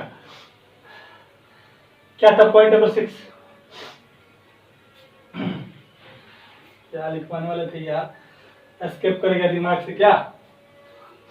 हाँ, लिखेंगे द स्टेबिलिटी ऑफ, ऐसे लिखो, the order of stability of oxidation state. याद रखना 3D से बड़ा किसका, 4D, या 4D से बड़ा किसका, 5D सीरीज। याद रखना। अगर मैं बोलूं कि बताइए तो ऑक्सीडेशन स्टेट का, स्टेबिलिटी ऑफ ऑक्सीडेशन स्टेट किस ऑर्डर में बढ़ेगा, तो 3D का सबसे कम, फिर उसके ज्यादा स्टेबल 4D का, फिर उससे स्टेबल किसका, 5D सीरीज के एलिमेंट, है ना। याद रखना है। देखो 7वां, क्रोमियम मैक्सिमम ऑक्सीडेशन स्टेट कितना, मैक्सिमम ऑक्सीडेशन स्टेट कितना, +6 हो गया। Mn मैक्सिमम ऑक्सीडेशन स्टेट कितना, मैक्सिमम ऑक्सीडेशन स्टेट कितना, +7। क्रोमियम, मैग्नीज, है ना, ये सब क्या होता है, अनस्टेबल होता है। क्या बाबू, अनस्टेबल होता है, मोर रिएक्टिव होता है। यानी कि कोई पूछेगा कि क्रोमियम अगर +6 ऑक्सीडेशन स्टेट में तो क्या स्टेबल होगा, नहीं। अगर Mn जो है +7 ऑक्सीडेशन स्टेट में तो क्या स्टेबल होगा, नहीं। तो ये क्रोमियम और मैग्नीज अपने मैक्सिमम ऑक्सीडेशन स्टेट में क्या फील करते हैं, अनस्टेबल या मोर रिएक्टिव। जो ज्यादा रिएक्टिव होता है लेस स्टेबल होता है, जो लेस रिएक्टिव होता है मोर स्टेबल होता है। ठीक है, कोई दिक्कत नहीं है। 7वां, 8वां पॉइंट लिखना, क्रोमियम +3 ऑक्सीडेशन स्टेट में, क्रोमियम +3 स्टेशन में मोस्ट स्टेबल होगा। क्या बाबू, मोस्ट स्टेबल होगा। याद रखना, है ना। क्रोमियम किसमें स्टेबल होगा, मोर +3 ऑक्सीडेशन स्टेट में। हमेशा कहा गया कि क्रोमियम अपने +3 ऑक्सीडेशन स्टेट में सबसे ज्यादा स्टेबल माना जाता है। ठीक है, तो ये 6-7 पॉइंट है, इसको याद रखिएगा गाइस, है ना। सारा ऑब्जेक्टिव बन जाएगा यहाँ से आपका, ठीक ना। चलिए नोट कीजिए इसको, आगे बढ़ते हैं फिर। चलिए नोट कीजिए इसको, है ना। चलिए देखते हैं हम लोग, फिर से लिखेंगे हम लोग यहाँ पर। नेक्स्ट जो प्रॉपर्टीज होगा, फॉर्मेशन ऑफ कलर्ड सॉल्ट या आयंस। डी ब्लॉक एलिमेंट क्या करता है कि जब भी इसको किसी सॉल्यूशन में डालिएगा, है ना, या फिर इनके जो आयंस हैं ये क्या करते हैं कि कलर प्रोड्यूस करते हैं, है ना। अब कलर प्रोड्यूसन का क्या रीजन है ना, थोड़ा सा कहानी देखेंगे। पहले छोटा सी बात लिख लीजिए यहाँ पर कि the D block element has ability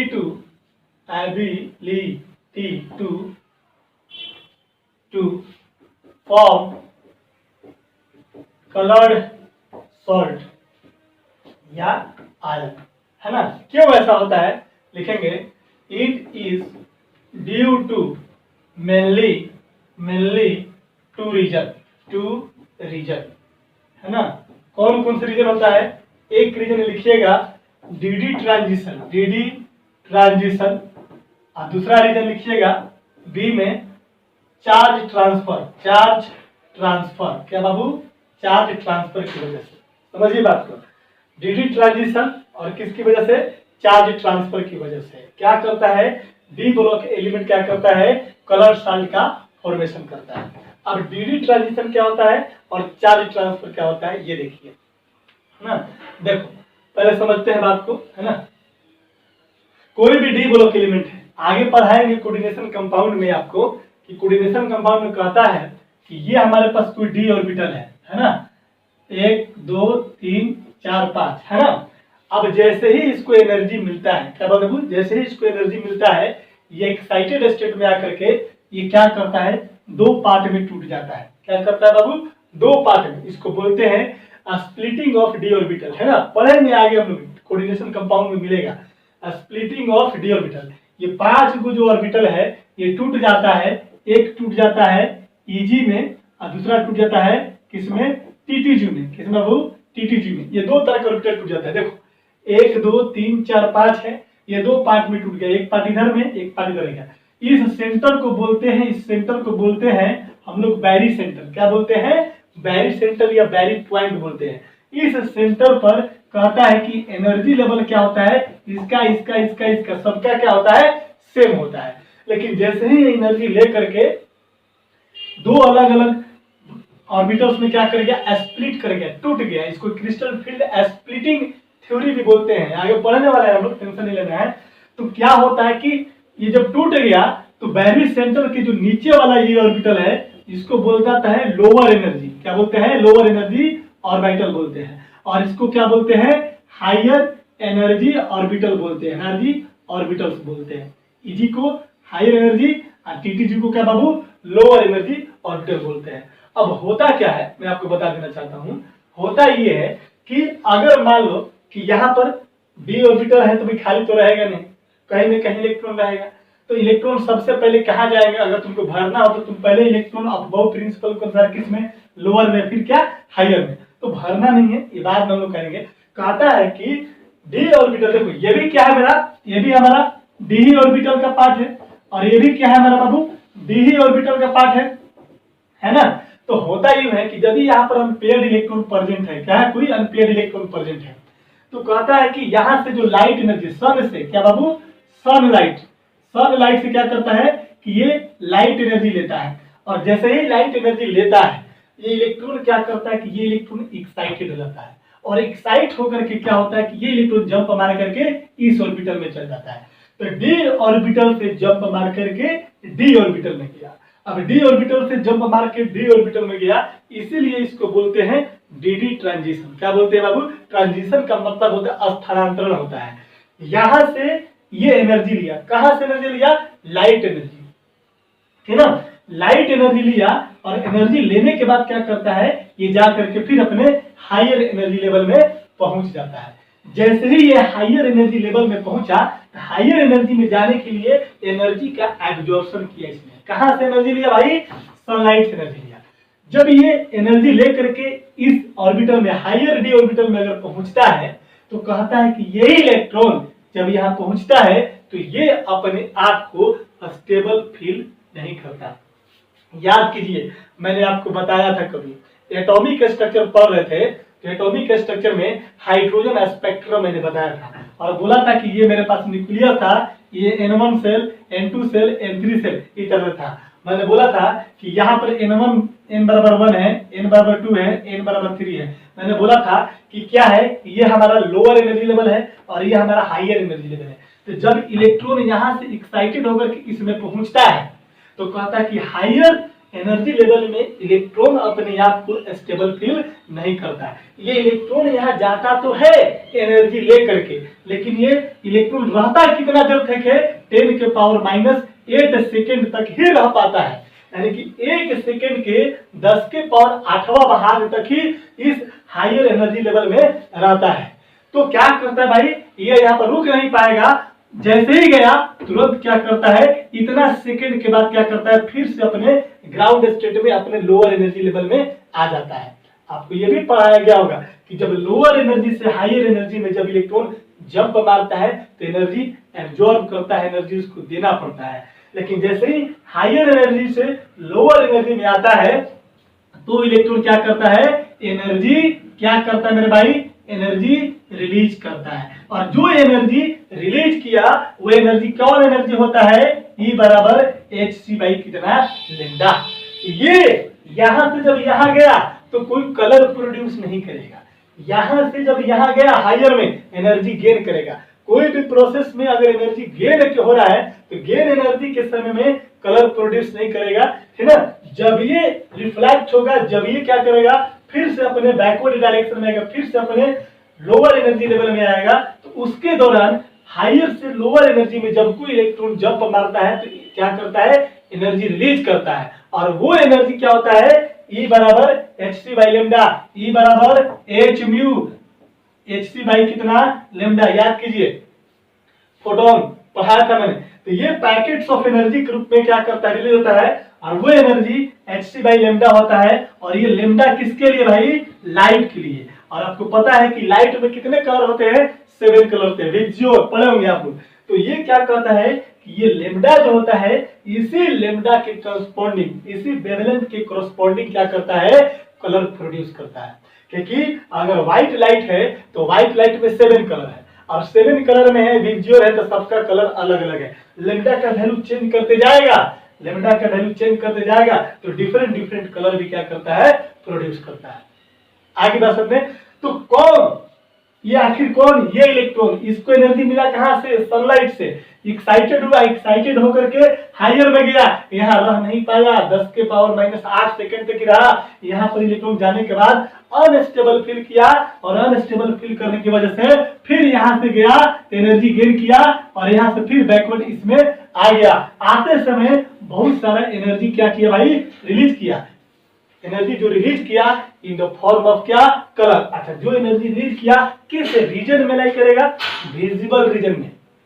कोई भी चीज है, कलर है, अगर दिख रहा है तो समझिए को किसमें वेवलेंथ प्रोड्यूस कर रहा है, विजिबल रीजन में।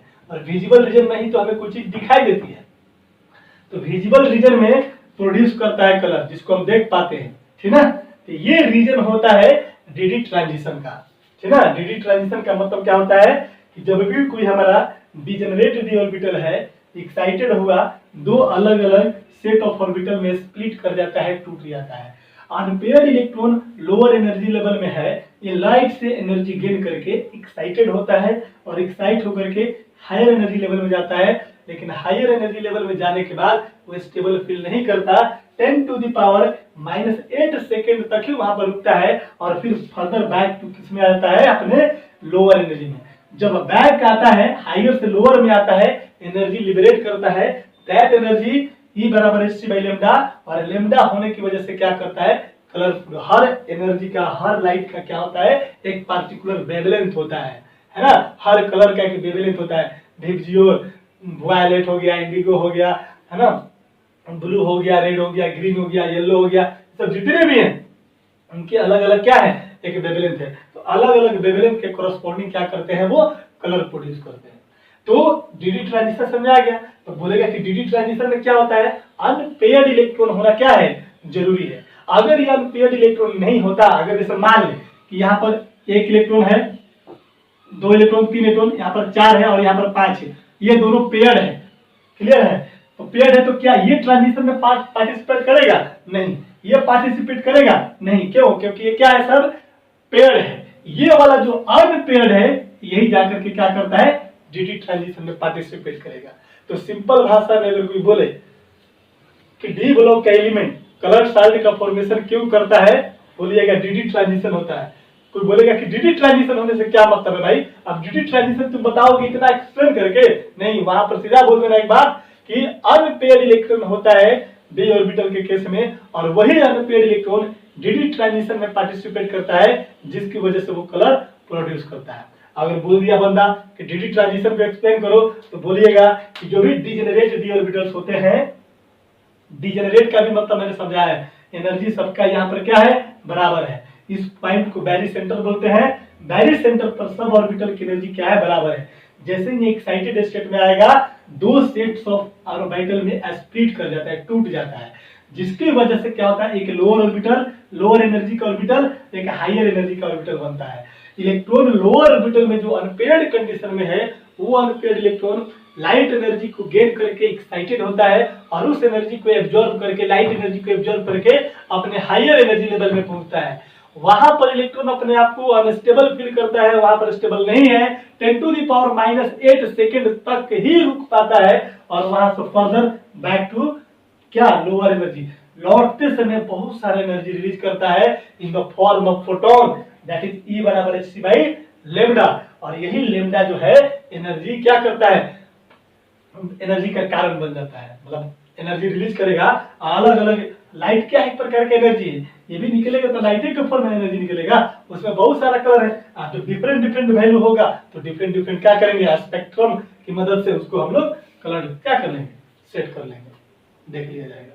ठीक है, कोई दिक्कत नहीं है। चलो, यानी कि एक चीज तो आपको समझ में मेरे ख्याल से आ गया होगा कि आपको जो है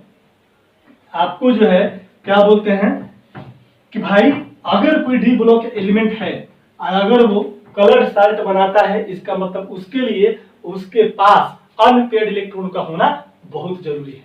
क्लियर हो गया, कोई दिक्कत नहीं है। दूसरा क्या है, चार्ज ट्रांसफर।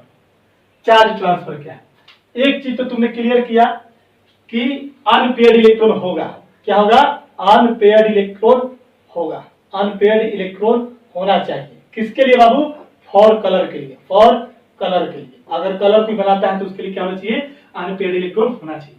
अनपेयर्ड इलेक्ट्रॉन अगर नहीं है तो कलर नहीं बनाएगा। अब हम बात करेंगे, कुछ एग्जांपल है, जैसे KMnO4 है।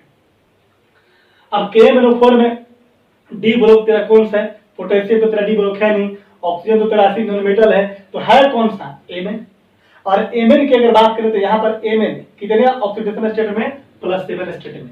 अब Mn की अगर तुम बात करेगा तो 3d5 और 4s कितना, 2। अगर ये पॉजिटिव चार्ज ऑक्सीडेशन स्टेट +7 है, इसका मतलब कि Mn के डी ऑर्बिटल में जो 7 3 5 जो इलेक्ट्रॉन थे, ये भी 2 लॉस कर दिया और ये भी 5 लॉस कर दिया, तो क्या इसके 3d के बाद कोई इलेक्ट्रॉन बचा क्या, नहीं, 0। कितना हो गया, 0। इस ऑर्बिटल में जो इलेक्ट्रॉन है ये क्या पार्टिसिपेट करेगा डीडी ट्रांजिशन में, नहीं। डीडी ट्रांजिशन में डी ऑर्बिटल्स के इलेक्ट्रॉन पार्टिसिपेट करेंगे, कब, वो भी जब अनपेयर्ड कंडीशन में होंगे तब। अगर अनपेयर्ड नहीं है तो ये कहता है कि ये डीडी ट्रांजिशन में पार्टिसिपेट नहीं करेगा। अरे भाई, डी ऑर्बिटल में कोई इलेक्ट्रॉन ही नहीं बचा, जब कोई इलेक्ट्रॉन नहीं बचा तो क्या ये डीडी ट्रांजिशन शो करेगा, नहीं शो करेगा। तो जब डीडी ट्रांजिशन शो नहीं करेगा तो आपके अनुसार आप बोल सकते हैं कि सर KMnO4 का कोई कलर नहीं होना चाहिए, बोलेंगे, लेकिन ऐसा नहीं होता। जहां पर डीडी ट्रांजिशन नहीं होता वहां पर चार्ज ट्रांसफर होता है। क्या होता है, चार्ज ट्रांसफर होता है। और चार्ज कैसे ट्रांसफर होता है समझ लो पहले, इसके बाद काम करेंगे, है ना। वहां पर चार्ज ट्रांसफर कैसे होता है, KMnO4 में KMnO4 है। अब आपको पता है कि ऑक्सीजन जो है, ये क्या बाबा, ऑक्सीजन। अब याद कीजिए, हम लोग कभी पढ़े थे केमिकल बॉन्डिंग, थोड़ा सा डीप में जा रहा हूं, ठीक है, थोड़ा सा डीप में, ज्यादा नहीं।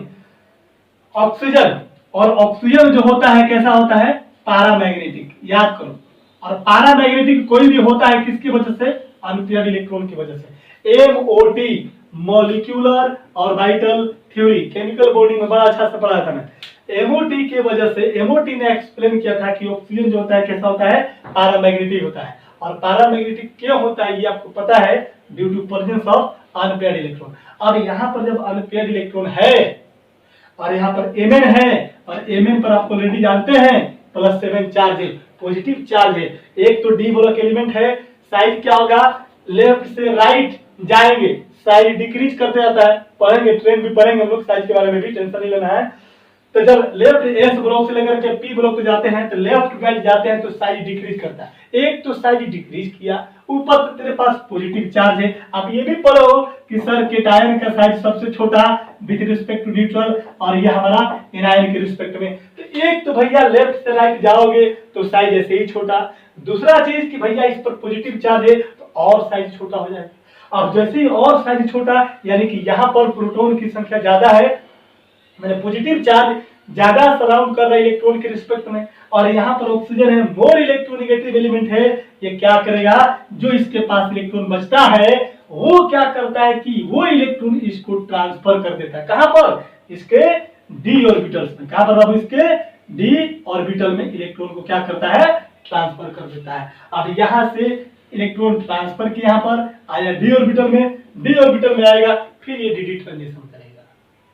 ठीक है, तो यहां पर KMnO4 के केस में होता क्या है कि ऑक्सीजन के पास जो अनपेयर्ड इलेक्ट्रॉन है वो क्या करता है, Mn के डी ऑर्बिटल में क्या करता है, उसको ट्रांसफर कर देता है ना। इसीलिए उस प्रोसेस को बोलते हैं चार्ज ट्रांसफर। इलेक्ट्रॉन ट्रांसफर करेगा मतलब इलेक्ट्रॉन कैसा चार्ज, नेगेटिव चार्ज, तो उसको बोलते हैं क्या कि चार्ज ट्रांसफर हुआ। तो KMnO4 कलर वैसे नहीं होता, KMnO4 पिंक कलर का होता है, और due to the reason this क्या, चार्ज ट्रांसफर। आप ये नहीं बोल सकते कि KMnO4 का पिंक कलर होता है तो डी ट्रांजिशन की वजह से, नहीं, किसके वजह से, चार्ज ट्रांसफर की वजह से। तो चार्ज ट्रांसफर होना बहुत रेयर केस मिलता है, जैसे KMnO4 में मिलेगा, है ना, कुछ कॉम्प्लेक्स कंपाउंड्स में मिलेंगे, है ना, K2Cr2O7 में मिलेगा आपको, लेकिन जनरली 95% से ज्यादा केसेस में कौन पार्टिसिपेट करता है, डी ट्रांजिशन। और ये डी ट्रांजिशन क्या होता है आपने देख लिया, किसकी वजह से, due to presence of unpaired electron. अच्छा, अनपेयर्ड इलेक्ट्रॉन को हम दूसरे तरीका से भी बोल सकते हैं कि अनपेयर्ड इलेक्ट्रॉन होगा कैसे, जब आपके पास पार्शियल फील्ड ऑर्बिटल होगा, वैकेंट डी ऑर्बिटल होगा, या तो वैकेंट डी बोले का मतलब कोई ना कोई ऑर्बिटल अनपेयर्ड होगा। अगर ये मान ले कि इस तरफ से है तेरे पास 1 2 3 4 5 6 7 8, इसको क्या बोलेंगे, वैकेंट बोल सकते हैं। अरे भैया एक इलेक्ट्रॉन की तो जगह खाली है ना, एक यहाँ पर रहेगा एक यहाँ पर रहेगा, तो इसको भी वैकेंट ही बोलेंगे, है ना। वैकेंट का मतलब कंप्लीट फील्ड है तो भी और पार्शियल फील्ड है तो भी। आगे बात में तो कह सकता है कोई कि बताइए मेरे को सर कि कोई भी D block element colour salt क्यों बनाता है, कलर क्यों प्रोड्यूस करता है, तो due to presence of unpaired electron. इतना चीज का एक ही रीजन है, due to presence of unpaired electron या due to presence of vacant D orbital. Unpaired electron रहेगा, डी ट्रांजिशन करेगा, जहां पर अनपेयर्ड इलेक्ट्रॉन नहीं है वो क्या करेगा, चार्ज ट्रांसफर करेगा। क्लियर है, कोई दिक्कत नहीं, लिख लेते हैं।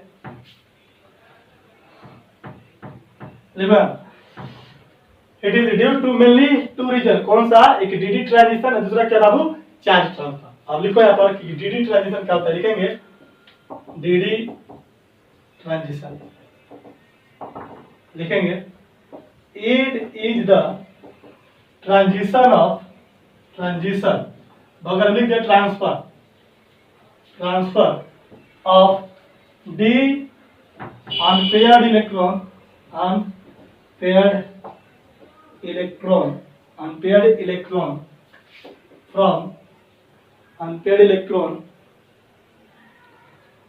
electron from a splitted lower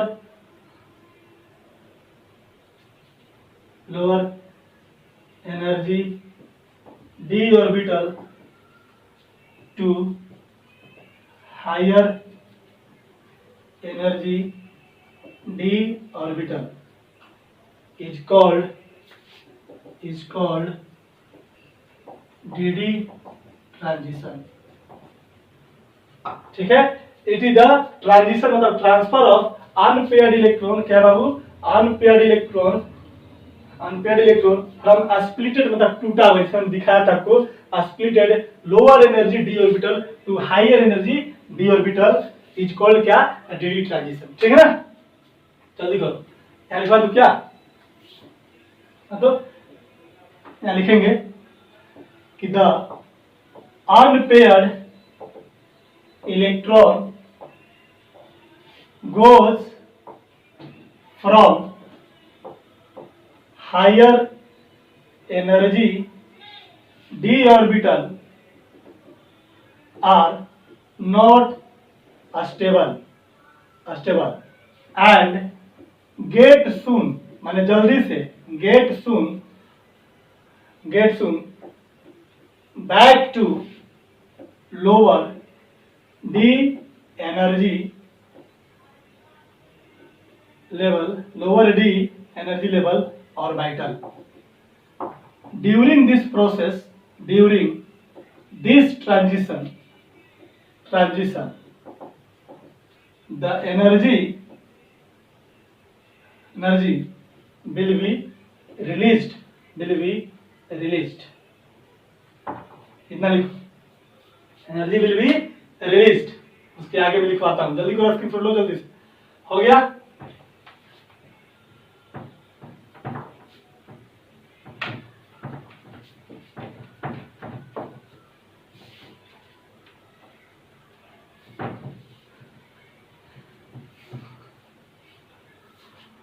इसके आगे लिखेगा पॉइंट करके, energy will be release, this energy in the form of photon like E बराबर कितना, hc बाई कितना, लेमडा, है ना। और यहां पर लिखेंगे the lambda with the lambda, ऐसे लिखो द एनर्जी। अच्छा, कौन सा एनर्जी होगा, लाइट एनर्जी, द ऐसे करो, दिस एनर्जी यानी light energy having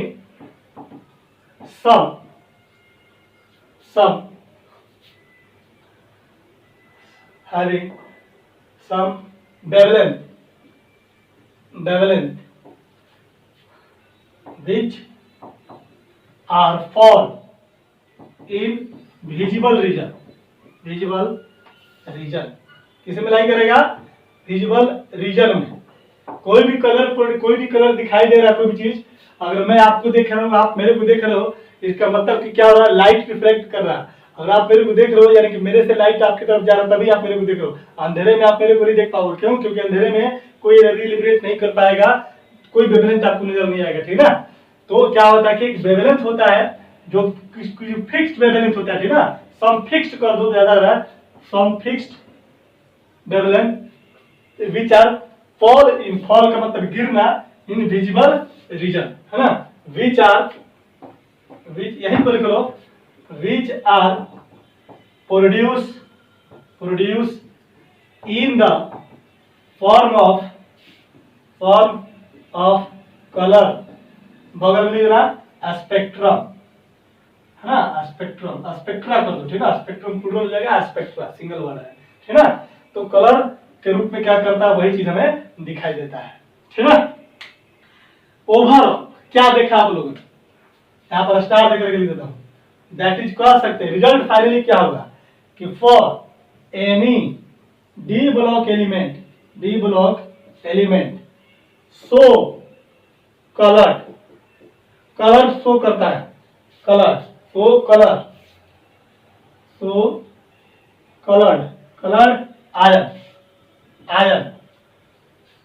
ion show करता है, किसकी वजह से, due to presence of unpaired electron. अच्छा, एक बात बताओ, डीडी ट्रांजिशन जो हुआ, ये इसका रीजन है कि कारण है, मतलब कि डीडी ट्रांजिशन हुआ किसकी वजह से, अनपेयर्ड इलेक्ट्रॉन की वजह से। यानी अगर अनपेयर्ड इलेक्ट्रॉन है तभी डीडी ट्रांजिशन होगा, अगर अनपेयर्ड इलेक्ट्रॉन नहीं है तो डीडी ट्रांजिशन नहीं होगा। आई बस में, तो मेनली टू रीजन जो लिखवाया था कि डीडी ट्रांजिशन और चार्ज ट्रांसफर, उसका मतलब क्या है, डीडी ट्रांजिशन का मतलब क्या है, due to presence of unpaired electron. Clear हो गया। अनपेयर्ड इलेक्ट्रॉन अगर नहीं रहेगा तो वो डीडी ट्रांजिशन नहीं करेगा, और डीडी ट्रांजिशन नहीं करेगा तो कलर प्रोड्यूस नहीं करेगा। क्लियर है, जल्दी करो, हो गया, कोई दिक्कत नहीं है।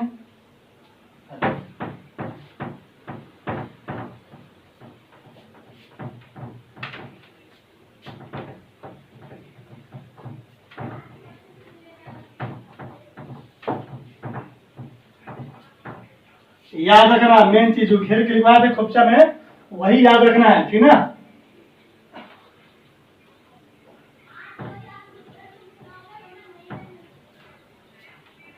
दिखा दो यहां से इलस्ट्रेशन करके इस तरह से।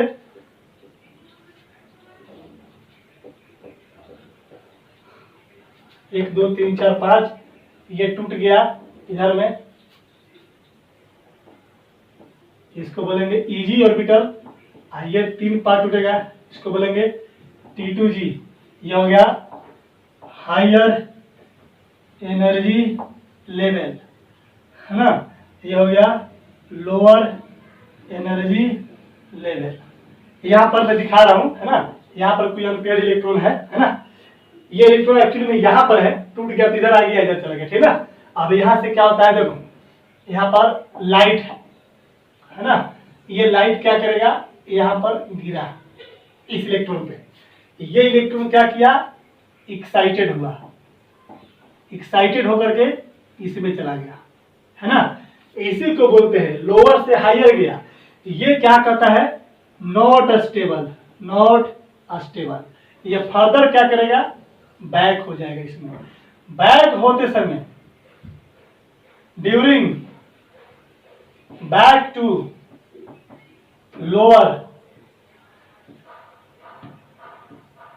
Lower D energy level, lower energy d orbital, release energy, बगल में light with sufficient wavelength,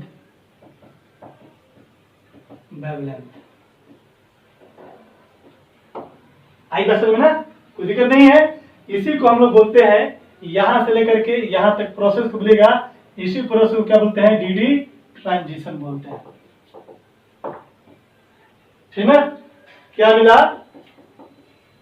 DD, कोई बोलेगा कि डीडी ट्रांजिशन किसकी वजह से होगा, ड्यू टू प्रेजेंस ऑफ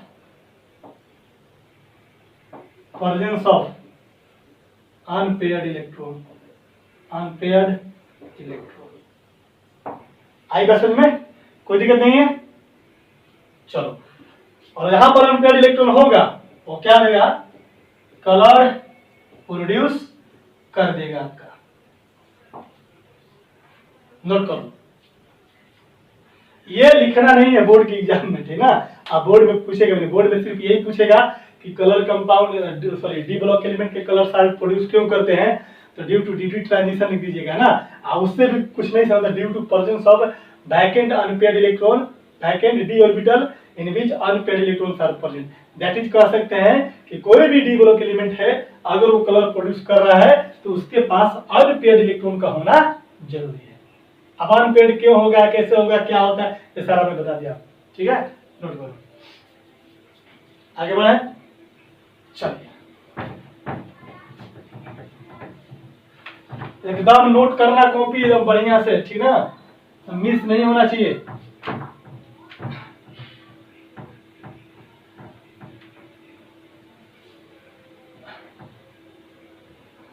देखो बी क्या था मेरा, चार्ज ट्रांसफर, बी क्या था बाबा, चार्ज ट्रांसफर। तो चार्ज ट्रांसफर क्या होता है, देखेंगे, those D block element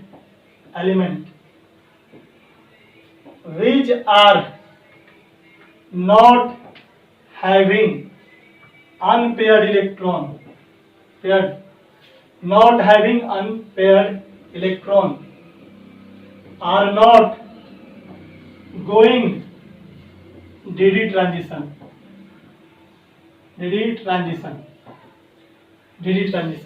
yet का मतलब फिर भी, they give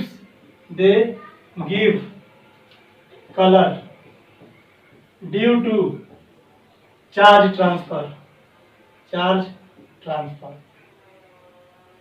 और ये जनरली क्या मिलते हैं, कंपाउंड्स में मिलेगा, कॉम्प्लेक्स कंपाउंड में क्या करता है, ये मिलता है। एग्जाम्पल के केस में देखो जरा सा, एग्जाम्पल के केस में जैसे KMnO4 है ना, अब आपके अनुसार -8 + 1 + 7, Mn की बात करेंगे तो Mn जो है +7 है, 3d 5 4s 2, दोनों इलेक्ट्रॉन को क्या कर दिया, लॉस कर दिया।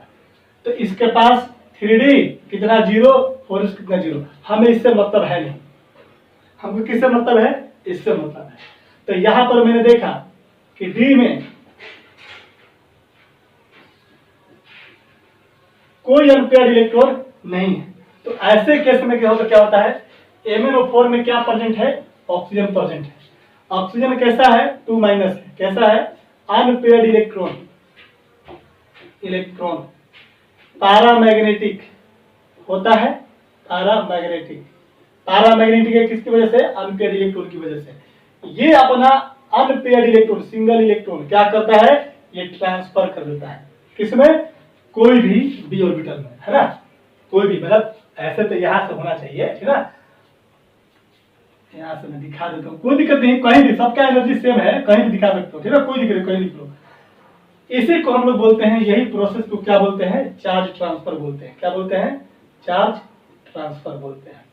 तब जैसे ही इलेक्ट्रॉन यहाँ पर आया तो अनपेयर्ड हो जाएगा, जैसे आया तो क्या हो जाएगा, अनपेयर्ड। अब जैसे अनपेयर्ड हुआ कहाँ चल जाएगा, डी ट्रांजिशन में। तो डी ट्रांजिशन होने के लिए क्या चाहिए, इलेक्ट्रॉन।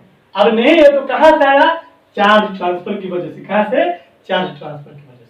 आगे ना समझ में। तो कोई भी अगर बोलेगा तो ये चार्ज ट्रांसफर क्या होता है तो समझा दीजिएगा। और चार्ज ट्रांसफर बहुत कम केसेज में होता है, लिखेंगे charge transfer is in very least cases like, कहां पर, KMnO4 है ना, K2Cr2O7 है ना, Fe4 FeCN कितना 6, ये सब क्या है, कॉम्प्लेक्स कंपाउंड्स है। तो इन सबों में क्या होता है बाबू, आपको मिल जाएगा, है ना। यहाँ पर ऑक्सीडेशन स्टेट भी क्या है 0, यहाँ पर भी इसका ऑक्सीडेशन स्टेट मैक्सिमम जो होता है उसके अनुसार हो जाएगा, यहाँ पर भी। तो जहां पर मैक्सिमम ऑक्सीडेशन मतलब कि जिसके बाद डी ऑर्बिटल में इलेक्ट्रॉन नहीं रहेगा तो क्या करेगा, ऑक्सीजन से, यहाँ पर ऑक्सीजन से लेगा, यहाँ पर ऑक्सीजन से लेगा, यहाँ पर कहां से लेगा, ये CN से। CN क्या है, साइनाइड, ये लिगेंड है। क्या है बाबू, लिगेंड है। तो कॉम्प्लेक्स कंपाउंड में पढ़ेंगे कि लिगेंड क्या होता है। लिगेंड जो होता है इलेक्ट्रॉन डोनर होता है, इलेक्ट्रॉन क्या करेगा, डोनेट करेगा। क्लियर है, चलिए नोट कर लीजिए इसको, है ना। तो ये चीजें बताने की बातें हैं, आपको समझने की बातें हैं। बस आपको एग्जाम में सिर्फ पूछेगा कि इनमें से कौन सा कलर है, तो जो कलर होगा देख लेना कि उसमें अनपेड है कि नहीं। अनपेड है तो कलर होगा, अनपेड नहीं है तो कलर लेस होगा। ठीक है, नोट करो। कुछ क्वेश्चन देख लेते हैं, हो गया। चलिए थोड़ा सा अंदर की बात हुई है, ज्यादा नहीं है ना। एनसीईआरटी में ये बातें लिखा हुआ है, लेकिन 1 लाइन 2 लाइन में लिखा हुआ है, आपको समझ की पड़े की बात नहीं है, मतलब बहुत कम भाषा में लिखा हुआ है ना। इतना कॉम्प्लेक्स लैंग्वेज होता है एनसीईआरटी का कि बढ़िया से समझना बहुत मुश्किल हो जाता है। ठीक ना, 1 लाइन लिख करके निकल गया है। ठीक है, चलो तो कुछ question. Which one is colourless ion. A में स्कैंडियम +1, बी में टिटानियम +3, टिटानियम +4, सी में Cu+1 और डी में Zn। इनमें से मैं पूछूंगा कि कौन सा कलरलेस आयन है। कलरलेस नहीं बोल करके कलर कर देता हूं, कलर आयन। इनमें कौन सा कलर आयन है, तो बस क्या देखना है, कलर है कि नहीं है देख लो। अब समझा देता हूं, समझा तो दिया गया। Unpaired electron, D block element या आयन। अनपेयर्ड इलेक्ट्रॉन अगर 0 है किसी में तो क्या होगा, वो कलरलेस। अनपेयर्ड इलेक्ट्रॉन 0 नहीं है, यानी कि कोई ना कोई अनपेयर्ड इलेक्ट्रॉन है, तो क्या होगा, कलर होगा।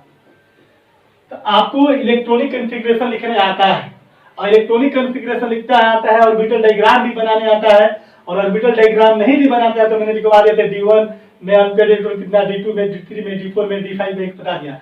तो जहां पर भी अनपेयर्ड इलेक्ट्रॉन होगा, यहाँ पर unpaired not equal to zero, मैंने कुछ ना कुछ अनपेयर्ड है, अनपेयर्ड अगर है तो कलर होगा, अनपेयर्ड जीरो यानी कि अनपेयर्ड इलेक्ट्रॉन नहीं है तो कलरलेस होगा, यानी कलर नहीं होगा। तो देख दो, स्कैंडियम कितना 3D1, फॉरेस्ट कितना 2, एक पॉजिटिव चार्ज, यहां से तुम एक इलेक्ट्रॉन को निकालोगे तो कितना बचेगा, एक इलेक्ट्रॉन। तो क्या बता दो, इस डी ऑर्बिटल में, एस ऑर्बिटल में अनपेयर्ड हो या नहीं हो, कलर डिसाइड नहीं होगा। किसकी वजह से, डी की वजह से। एक अनपेयर्ड इलेक्ट्रॉन है तो क्या होगा, अनपेयर्ड इलेक्ट्रॉन कितना 1, तो कलर होगा।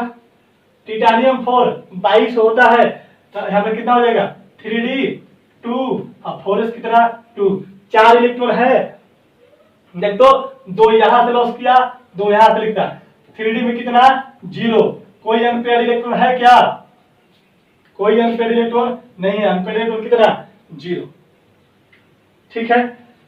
कॉपर में 3D10, फॉरेस्ट कितना 1, देख रहा, एक इलेक्ट्रॉन लॉस है, यहां से लॉस कर दिया, क्या बचा 3D10। D10 कॉन्फ़िगरेशन में, G10 कॉन्फ़िगरेशन में अनपेयर्ड इलेक्ट्रॉन कितना 0। जिंक में कितना 3D10, फॉरेस्ट कितना 2, अनपेयर्ड इलेक्ट्रॉन डी में कितना, अनपेयर्ड इलेक्ट्रॉन कितना 0, यानी कि जहां पर अनपेयर्ड इलेक्ट्रॉन 0 हो, unpaired 0 colourless, unpaired 0 colourless, unpaired 0 colourless, यहाँ पर अनपेयर्ड इलेक्ट्रॉन 1 है, unpaired electron not equal to 0 है, तो ये क्या शो करेगा, कलर शो करेगा, ठीक है। बस सिंपल भाषा, अनपेयर्ड है डी ट्रांजिशन करेगा और क्या करेगा, कलर शो करेगा, ठीक है, कोई दिक्कत नहीं है। चलो जल्दी करो, अब एक एक्सप्लेन करके बता दिया, अब बाकी नहीं बताऊंगा, बाकी आपको बताना है, ठीक है बेटा। चलो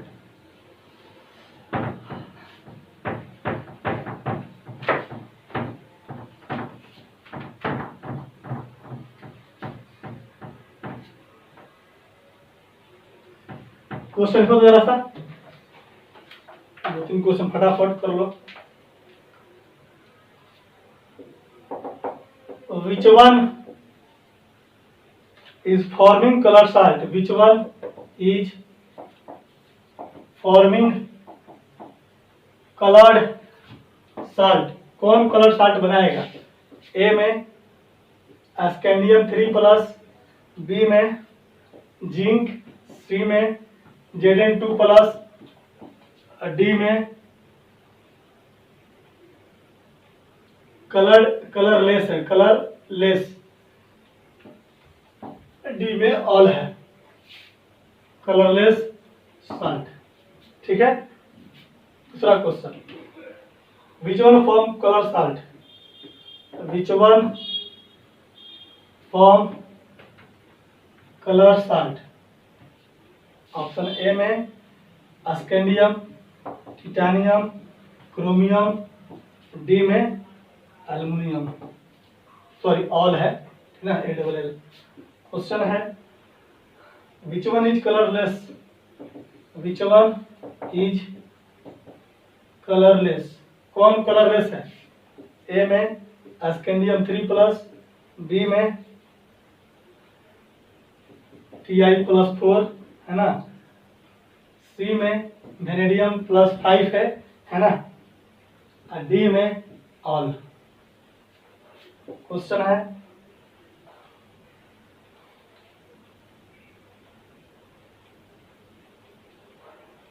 चलो बस इतना ही क्वेश्चन बन जाएगा, कोई दिक्कत नहीं है, आपको पता है, ये सब होमवर्क कर लेना।